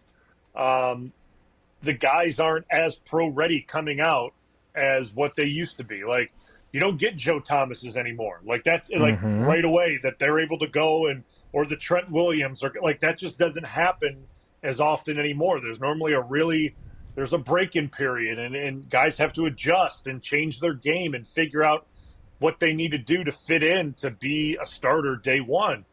And it takes time to find those guys. So to go into a season feeling good about a guy that can play both guards in a center position is something, Green Bay and LaFleur and Steno and Butkus probably feel really good about. So I understand that he didn't, at least all indication shows that he didn't win the right guard job. Yeah, I get that. And I'm sure he's upset about it. I'd be upset about it, but that doesn't mean you just stop working. And like you said, pout. You got to keep working and claim your place on that group. And I think he's probably done that. All right, last thing on Tackle Talk with Bryan Bulaga, who also is our cousin sub of the day. So Zach Tom doesn't do 11 on 11 for the first 2 weeks of camp. Jordan Morgan, the first-round pick, playing a position he never played ever, like not even in Pee Wee football, is your right guard. He missed time with a shoulder injury, is back, but did not play in last night's game either. Josh Myers missed some time with his father's passing. Elton Jenkins is getting treated like he's Bryan Bulaga and Chad Clifton and David Bakhtiari, these veteran days off. I was giving him a hard time. Are you really old enough to be getting these? But he is, and he did have an ACL tear in his career, so fairness to him. Basically, the only guy that's been at work every single day is Rasheed Walker, who everyone thought was going to be replaced by the first-round pick on draft day. When it comes to getting the chemistry right for you as a group, they don't even have 3 snaps together, right? Because they didn't play Zach Tom in the opener, and he didn't play this game either. From an offensive line perspective, from the starting 5, what do you feel like they need, or do you think they're just going to be fine? Well, I think from looking at the group as a whole, right, feel good about the 4 guys. The question mark is Jordan Morgan, right? Like, new position, rookie, never played the right guard position, has won this job, but then gets hurt. And now he's back at practice, like you said. He's the guy that needs to be getting these reps with Myers and with Tom to get this continuity down in the communication and just muscle memory working next to guys. Like understanding how each guy blocks and what's good for them, what's not good for them, their strengths and weaknesses. Like it takes time to learn that. So, I mean, Walker played a lot of ball. Elton's played a lot of ball. Myers has played a lot of ball, and Zach Tom's played. I mean, I know he's young, but he's played a lot of snaps. So, like, those guys understand it. And Walker's young too, but he played a lot and he's won this job, right? Like, he's won the left tackle job in camp, so it speaks about what he's been doing and how he's prepared. So, like, you feel good about that. And I'm not saying I don't feel good about Morgan. I mean, if he won this job and he beat out Sean Ryan, credit to him. And obviously, even with the same that he's been hurt and he hasn't been practicing, and he just came back to practice and he hasn't played a preseason game yet. He hasn't even played an NFL game yet. Whether it's preseason or not, it's still an NFL game. That he needs time to work with these guys. So I'm hoping the shoulder feels as close to 100% as it can. And I hope he takes reps against Baltimore in this joint practice. And potentially, I mean, I'm not trying to say he needs it, or I don't know what he needs, and I don't know what the coaching staff thinks he needs. But if the coaching staff feels like he may need some reps against Baltimore in the preseason game just to get him out there in a game-type environment with the nerves and the warm-up and just running out onto the field for the first time in an actual game and feeling that energy, that nervous energy, that excitement, and going out there and doing it, putting your hand in the dirt with a full stadium in an NFL game, then maybe he has to do it for a series. Like, I don't know what the coaching staff feels like he needs, or he personally feels like he needs. But like I've said this in the past, like, there's something to be said about running out onto that field in the preseason and feeling that energy. That I always felt nerves. I was excited. Like, it was a mix of both. And there's something to be said about feeling that early, so that when you go out there when it's for real, and in this case in an unfamiliar environment in a foreign country, that you don't know what the fan base is going to be like. You don't know what the environment's going to be like. There's something to be said about getting that out of the way now, so you understand what it feels like in a friendly environment at home in a game. Sure, it means something, but it's not what it's going to mean in a week or so. So if the coaching staff feels like he needs it, I think he needs to embrace it and take the opportunity. Now, I don't know how the shoulder is. I'm hoping it's okay because he came back into practice, but these guys got to get reps together. And, like, I think Elton's in a different ballpark than everyone else, because I think Elton, throughout his career, has played next to different tackles. He's played next to different centers. He's a really high caliber, high efficiency type player. So, like, Elton's a different story, because he knows. I mean, he knows I remove Elton from the equation, but I think everyone else needs to get these reps together to get on the same page, so that when they're in Brazil week 1, it's full steam ahead. That is this rendition of Tackle Talk. Are we doing it again on Wednesday too? Because I just can't get enough of this stuff. This is so much fun. Oh yeah, we're back. All right. So in the meantime, you'll have to wait for more Tackle Talk till Wednesday. Now we need to play trivia. Jesse, every Monday is the Sports Weekend Recap. Is that the case this Monday? I don't know what your schedule is like. Sometimes you don't have it ready because you're so busy at meat raffles and trips to Crivets and everything you got going on your social schedule. Leaving baseball games early, another good example. I always make time to watch Scott Van Pelt on Sunday Night Sports Center, which primes me for the Sports Weekend Recap. Also good to know that Bulaga's not golfing or anything where he can't join us for his regular appearance on Wednesday. That's nice to know. Unlike, I don't know if anyone else would ever have that situation going on. But, the Sports Weekend Recap is our category for trivia today. All right. The Packers had one play of 15 yards or more. One play. 15-yard run by Emmanuel Wilson. So caller 15 in honor of that one 15-yard play that the Packers had last night. Caller 15, 844-770-3776, 844-770-3776. We'll play trivia next. Want to remind you, I hope you never have to make the one call. That's all. Hope you never have to. That means you've never been seriously injured in an accident. But if you have been and you do need to make that call, make it to Gruber Law Offices. 414-276-6666, 414-276-6666. Go to the website, find out more about the firm. You know that they'll fight for you. Gruber-law.com is the website, gruber-law.com. Trivia's next. It's Wilde and Tausch.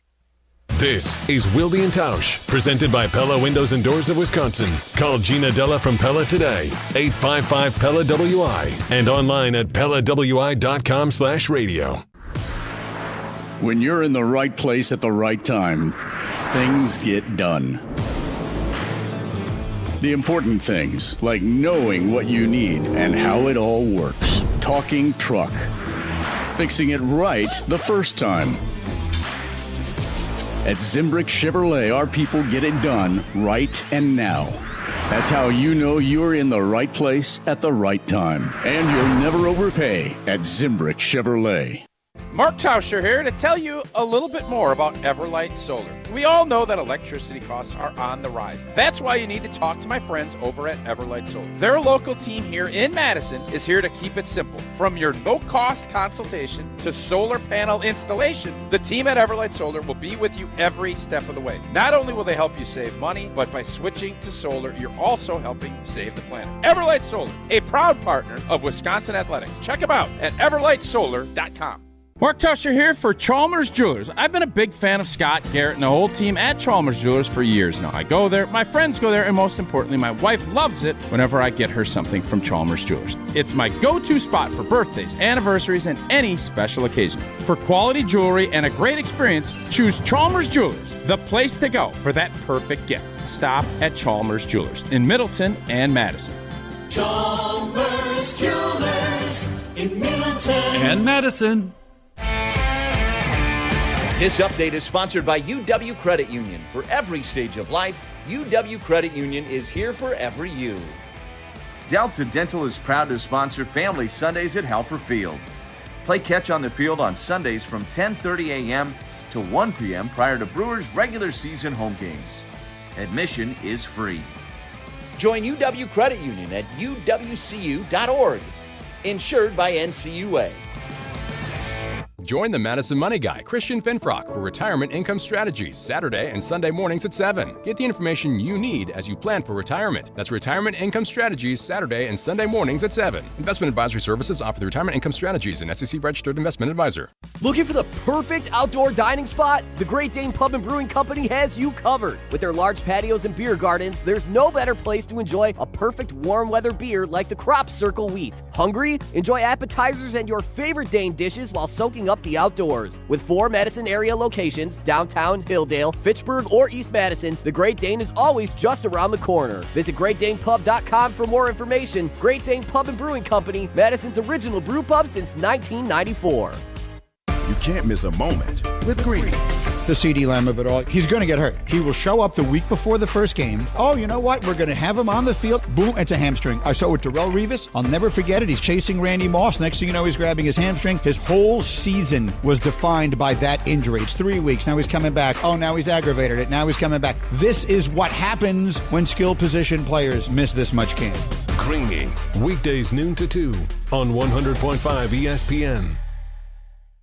When it comes to security for your home and family, you want a winner, and we found one when we placed our trust with J&K Security Solutions. This is Greg Gard. Kim and Jeff hit the game-winning shot for us with the Control 4 home technology system. Home or away, from our smartphones, we can open the garage door, dim the lights, turn on the TV, as well as arm the security system. That's convenience as well as peace of mind. Let J&K Security Solutions do for your home or business like they've done for us. Call 255-5799 or online at jksecurity.com. Hey, it's Alex Stroh. Stay in the know on area high school sports and follow ESPN Madison on Twitter for Prep Mania on Deck, each week's preview of the top games and events. Prep Mania on Deck is brought to you by Zimbrick Honda, a proud supporter of high school sports and local communities. This is Wilde and Tausch, brought to you by Grassland Butter. Grassland Dairy is Wisconsin. Learn more at grasslandbutter.com.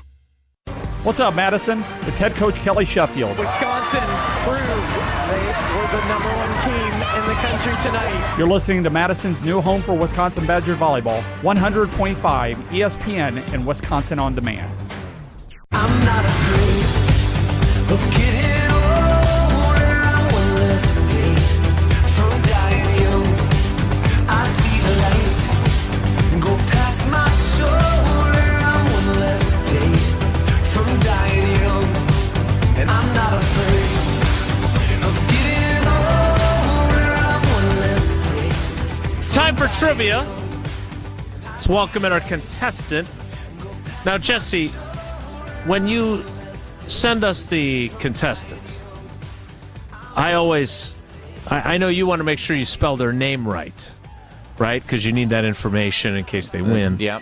But when Dwayne spells his name capital D, small U, big W, Ain, is that Dwayne or is it just Dwayne? I think it's just Dwayne, but you can ask Dwayne if it's Dwayne or Dwayne. Do you know if it is Dwayne or not, Jesse? That's what I was asking. Dwayne, good morning. How are you? How's your big truck? I'm doing awesome today.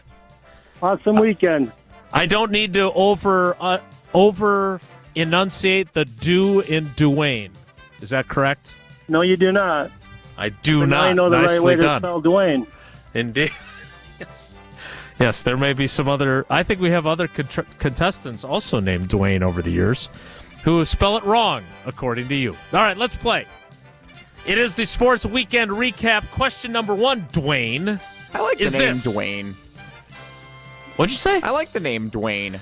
I just think of, if you're old enough to remember Die Hard, there's the guy that is running the LAPD response to the Nakatomi situation is Dwayne T. Robinson. and John McClain says something to Dwayne that we can't say on the air without getting in trouble with the FCC, and I'll leave it at that. All right, Dwayne, question 1. Last night's Sunday night baseball game between the Yankees and Tigers was played at which of these unique locations? Was it at the Little League World Series in Williamsport, Pennsylvania? Was it at Olympic Stadium in Montreal, Canada? Or was it on Waikiki Beach in Honolulu, Hawaii? We'll go with Little League. A. I assume the final score was like 35-33 or something because those short fences, I got to think they're hitting lots of home runs, right? It's kind of misleading because they play it on a full-size field. It's really not as fun as it sounds. But, sure. They play wiffle ball instead. They have made it an annual tradition. I'm waiting for the Brewers to get an invite to it because I think we would think it's cooler if the Brewers were part of it. Same thing sure. with like the field. How have the Brewers not been at the Field of Dreams game yet? We're right down the road. We're always looking for an excuse to get over to Dubuque. It's true. Dwayne in Dubuque would be a heck of a time. Nice. Brian, you've got question 2. All right, Dwayne. Which NFL wide receiver took to social media over the weekend to challenge Olympic gold medal sprinter Noah Lyles to race a 50-yard dash? Was it A.J. Brown, Justin Jefferson, or Tyreek Hill? Ooh. I didn't hear that one. We'll go with Justin Jefferson.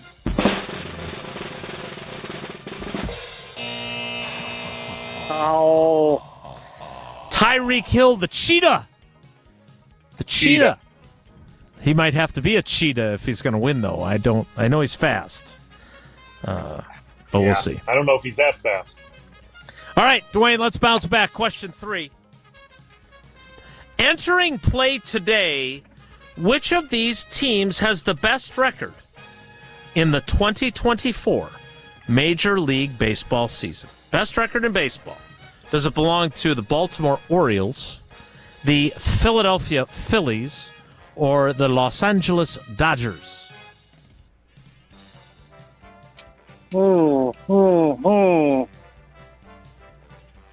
I'm going to go with the Phillies. Ooh. And you made the right choice. Nicely done, Dwayne. All right, Dwayne. We took care of the perfect week early, but you still got 2 of the possible 3 right. That means you got 3 of the possible 4 entries into the drawing on Friday.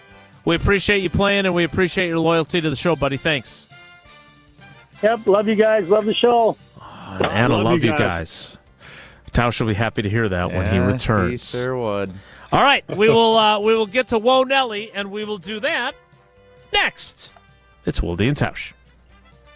This is Wilde and Tausch, driven by Zimbrick Chevrolet in Sun Prairie on 100.5 ESPN. See their full inventory at ZimbrickChevrolet.com. Every event tells a story, from the first impression to the final moments. Have someone guide your guests through every chapter the way you want the story told. Hi, it's Jeffrey from Celebrations Entertainment. With a strong presence, great voices, and an award-winning team, trust us to guide, direct, and inform your guests through all the different chapters of the day. For fun, memorable entertainment for any event, please visit us at celebrationsentertainment.com. That's celebrationsentertainment.com. When it comes to security for your home and family, you want a winner, and we found one when we placed our trust with J&K Security Solutions. This is Greg Gard. Kim and Jeff hit the game-winning shot for us with the Control 4 home technology system. Home or away, from our smartphones, we can open the garage door, dim the lights, turn on the TV, as well as arm the security system. That's convenience as well as peace of mind. Let J&K Security Solutions do for your home or business like they've done for us. Call 255-5799 or online at jksecurity.com. Rick was at risk for a stroke, but now he's taking steps to reduce that risk. He checks his high blood pressure routinely to keep it under control. He exercises 30 minutes a day, 5 days a week to get his heart pumping. He also calls the Wisconsin Tobacco Quit line to help him manage his nicotine cravings. Did you know 80% of all strokes are preventable? Be like Rick and reduce your risk of stroke. Good job, Rick. Sponsored by the Wisconsin Department of Health Services Coverdale Stroke Program. Good Karma Brands is proud to be an equal opportunity employer. Our policy is to provide equal opportunity employment, development, and advancement to all current and potential teammates. If you are an organization that maintains a job bank, provides employment information, or gives job referrals, you may request to be placed on the station's mailing list for future career opportunities. To learn more about careers at Good Karma Brands, please email careers@goodkarmabrands.com. An unsuspecting driver at a Milwaukee barbershop. I got an apprentice here shadowing me. I'm gonna put this hot towel on, man. About a good 3 minutes, all right? The apprentice is Donald Driver. So when you come here, you drive? Yes. Your car got seatbelts? Yeah. You wear them? No. Okay, but why not? I don't want to. But do you know you can get a ticket for that? I'm gonna give you a ticket. Bet you wish you buckle up now. Oh my God. Donald Driver can't always be there to remind you. Take it, click it. There we go. Click it or ticket. And let's reduce fatalities on Wisconsin roadways. Sponsored by Wisconsin DOT. I love playing sports, especially for my school. And that's because school sports are special. It's where it's safe to fail. It's where we're taught resilience, where our fear becomes confidence. It's where we learn to get back up after every fall. School sports are where 7.8 million students go from I can't to I can. This message presented by the WIAA and the Wisconsin Athletic Directors Association. Hey, Badger fans, fall is right around the corner, and so is the return of Badger football. Experience the excitement of Friday Night Lights at Camp Randall Stadium on August 30th as the Badgers take on Western Michigan. Individual tickets start at just $35, with all-inclusive group packages still available. Visit uwbadgers.com or call 1-800-GO-BADGERS to secure your seats for the Friday night home opener of Wisconsin football on August 30th. That's uwbadgers.com or 1-800-GO-BADGERS. Stoughton Health, in collaboration with patient and family advisors, seeks to advance the healthcare experience at Stoughton Health by providing a forum for past patients and families to provide feedback on a variety of healthcare and other related topics. Advisors offer constructive feedback on their personal journey at Stoughton Health, helping to elevate the patient experience and increase satisfaction. Interested? Please call Amy at 608-873-2308. Wilde and Tausch is brought to you by Tito's Handmade Vodka. Tito's makes the good stuff for good times. Find recipes, videos, and more at titosvodka.com.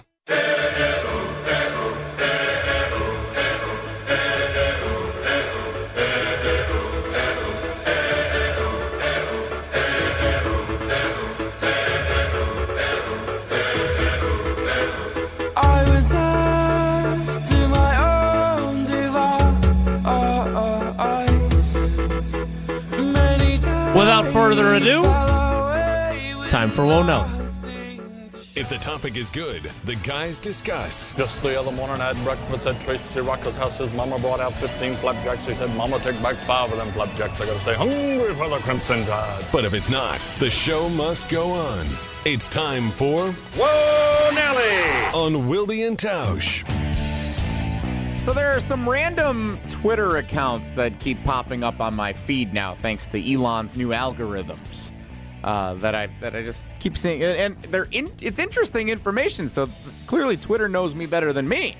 Don't be dissing Tausch's guy. Yeah, I'm saying He'll get mad at you. I'm intrigued by what's been popping up, like this one from @CFB Rep, the College Football Report.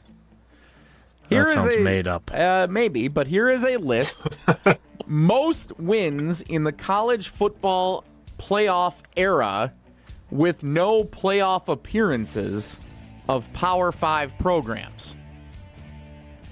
Wisconsin is on the top of the list with 90 wins. Yeah, but where's Iowa? Iowa is 4th on the list with 88 wins. So even in a battle of the runner-ups, Wisconsin's still far superior to Iowa. Bryan Bulaga, Iowa, your thoughts? What a troublemaker. Yeah, far superior. Yeah, far superior. I looked at that when you showed it to me, or when you sent us the email, and I don't know if that disappoints me more or makes me I don't know which one I don't know what emotion it rises for me. I think it's more of upset that, obviously in Wisconsin's case and in Iowa case, they've won a lot of games, but have never made it into that top 4, which is bummer. It makes you feel good that they've won a lot, but bad that they've never actually been into the showcase. We'll see how it goes now that there's more teams, right? There's opportunity now for a team that loses the Big Ten championship to potentially get into that 12, team playoff, which is exciting. So we'll see how it goes. But yeah, when we won the Orange Bowl when I was there, we still wouldn't have gotten in because I think we ended the season at 5 or 6. So even that great team that we had would have never gotten into the playoff either. So it's just one of those things that it's fun to see that they win a lot, but disappointing that they've never gotten into the show. Yeah, I'm going to say it. This is not proof of anything other than when you don't have many teams that get to participate in the playoff, there's going to be a lot of good teams that win a hell of a lot of games that don't play in the playoff, right? Yep. I get it. Yep. I understand why they did it the way they did, but now they've completely killed the bowl system between that and guys opting out of bowl games. So now they have to do the extended playoff. They have to do it because there are a bunch of good football teams that have nothing to play for otherwise, including, like Brian pointed out, I would have liked to have seen that team that finished 5th in the country or whatever you did. And so what if you lose in a semifinal game, right? Yep. You're still playing for a title. And so this doesn't, Jesse, your first one out of your Elon algorithm, this does nothing for me. All this does is prove that they didn't have enough teams in the playoff. That's all it proves to me. And what it shows to me is Oklahoma State, Penn State, Utah, USC, Texas A&M, Florida are all on this list. Auburn. These are really good programs that have never been to a college football playoff. So the fact that Wisconsin's the best of all of these teams does make me actually feel good after I first was like, oh, man, we're the best team that's never made it to the playoff. That's just another thing against us. But I actually took a little more pride in the list than probably I should have after examining all the other teams that were on it. Well, that doesn't surprise me. Whoa, Nelly! If you're not going to win the national title, at least be good at something else, right? Stephon Gilmore is 34 years old, and the veteran corner had just signed with the Minnesota Vikings over the weekend. Remember a couple of years ago when Tausch wanted the Packers to trade in? It was all hot on one day that right before the deadline, the Packers need to trade for Stephon Gilmore, and they'll win the Super Bowl. Big deal, little deal, or no deal now that Stephon Gilmore, who's coming off a decent season in Dallas last year, just signed with the Minnesota Vikings. Bryan Bulaga? I think he's a solid veteran, player. I don't I didn't watch the Cowboys that much besides when, we played them there at the end of the season, which everything went Green Bay's way. So I didn't really pay too much attention to him as a player individually. Obviously was a fantastic corner for such a long time in the NFL, was a true lockdown corner with the Patriots and everything like that. Has had a heck of a career. I don't know if it changes any dynamic of the Vikings defense. I don't think it does any. I think he's a good, solid player. And listen, it's hard to find good, solid corners. I understand that, but I don't know if it makes Minnesota any more of a contender to win more games or not. I don't see it as that huge of a deal, I guess. So the only thing that it says to me is that they're not completely tanking. Because if you've given up on the season after J.J. McCarthy's injury and the fact that you're going to start Sam Darnold as your quarterback, then you don't bother with Stephon Gilmore, right? Now, I understand there has been obviously the tragic circumstance of losing one of their draft picks who was a cornerback, Kyrie Jackson, in a car accident. But if you don't think you can compete, you just don't bother with Stephon Gilmore. So at least they're not blatantly tanking by signing him. But beyond that, I'm with Brian. It doesn't change how I view them. I will say this. If I'm Stephon Gilmore, my best years were in New England, where the defensive coordinator was Brian Flores, who is the Minnesota Vikings defensive coordinator. So if I want to keep playing for a few years, I'm going to play in a guy whose system was good for me when I was younger. Well, Nelly. Yeah, Jesse, was the money good in the contract? Like, was it a good contract for him? Or was it league minimum or vet minimum? $7 million guaranteed, worth up to $10 million. So, not bad at all. Yeah. That's good work if you can More get than it we're paying. at 34. More than we're paying you to do this show. There's no doubt. Absolutely. There's no doubt. That's it for Whoa Nelly. Brian will get the last word as our cousin sub of the day for much less than Stephon Gilmore is getting paid by the Vikings. Next, it's Wilde and Tausch. This is Wilde and Tausch, brought to you by Grassland Butter. Grassland Dairy is Wisconsin. Learn more at grasslandbutter.com.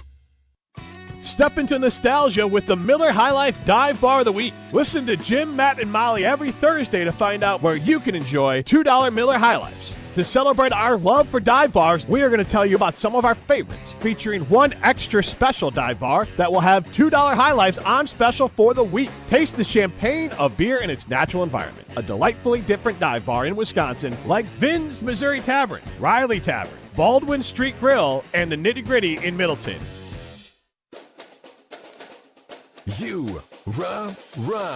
Pella Windows and Doors of Wisconsin present your Badger Minute. This Badger Minute brought to you by the Great Dane Pub and Brewing Company, Madison's home for craft beer and pub food since 1994. Find the Great Dane nearest you at greatdanepub.com.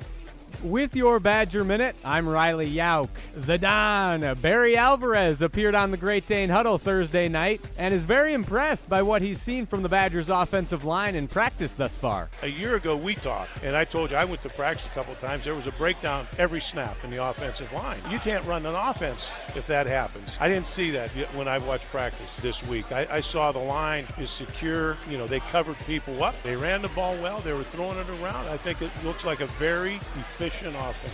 Don't miss out on 0% interest for up to 60 months with no money down and equal payments. Order today from Pella Windows and Doors of Wisconsin. Visit PellaWI.com.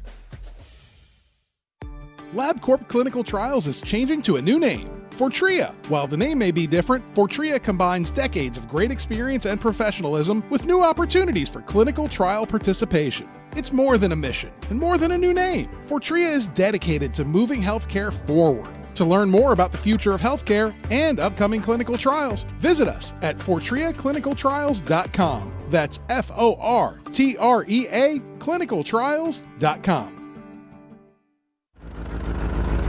Your current car, soon to be your old car. A new car? Better start looking. But you've got this, just like Associated Bank's got you with free credit score and score monitoring on most new consumer checking accounts. Because when you know you need to make a big purchase, knowing your credit score puts you in the driver's seat. You've got this with free credit monitor from Associated Bank. See associatedbank.com/checking or ask a banker for details. Member FDIC. Summer is winding down, and that means it's back-to-school savings time at Metro Ford of Madison. This month, qualified buyers can get 90 days deferred payments, and qualified vehicles will get an additional $1,000 for their trade. The 24 Ford F-150, Explorer, Edge, and Escape all are available with 0.9% APR financing for 66 months. $15.54 cost per $1,000. $2,000 in Flex Cash is also available at Metro Ford of Madison. From color-changing alexandrite to shimmering zircon and everything in between at Chalmers Jewelers, you'll find high-quality, affordable, one-of-a-kind pieces. We source straight from the gem cutters, and we manufacture in-house from start to finish. As the manufacturer, we believe in truth in pricing. Never pay more for quality and stunning, beautiful jewelry. She's one of a kind, and so should her jewelry be. While others may send your jewelry dreams to someone else to make, with us, your dreams become reality with the help of our custom jewelers, with you involved the whole way. With a staff that has over 200 years of combined experience, why buy from a place that marks up jewelry made by the thousands? When you can buy direct from Chalmers for that one-of-a-kind piece that is better quality, often for less. Chalmers Jewelers in Middleton And Madison. Wilde and Tausch is brought to you by Tito's Handmade Vodka. Tito's makes the good stuff for good times. Find recipes, videos, and more at titosvodka.com.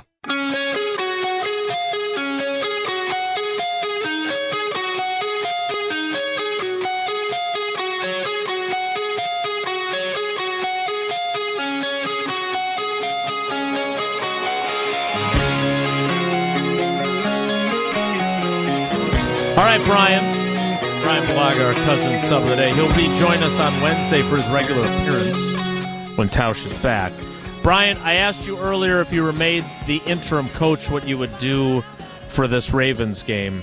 I ask you now, what do you think Matt LaFleur will say to us tomorrow before the afternoon practice they have when it comes to whether or not the starters will play? How will he take what happened with the joint practice with the Broncos and the game last night and apply it this week if you are in the predicting business? If I have to go with what's probably going to happen, he's going to say that they're not playing. The starters are not playing. If I had to go with what should happen, probably going to say what and listen, I'm not in the coaching business in the NFL level, but what I think would maybe be good would be for him to say, we haven't made that decision yet. We're going to go through this week of practice and see what we think the guys need going into the final game. And that's the way I would approach it, just kind of like I said, to keep these guys on their toes, give them a little sense of urgency.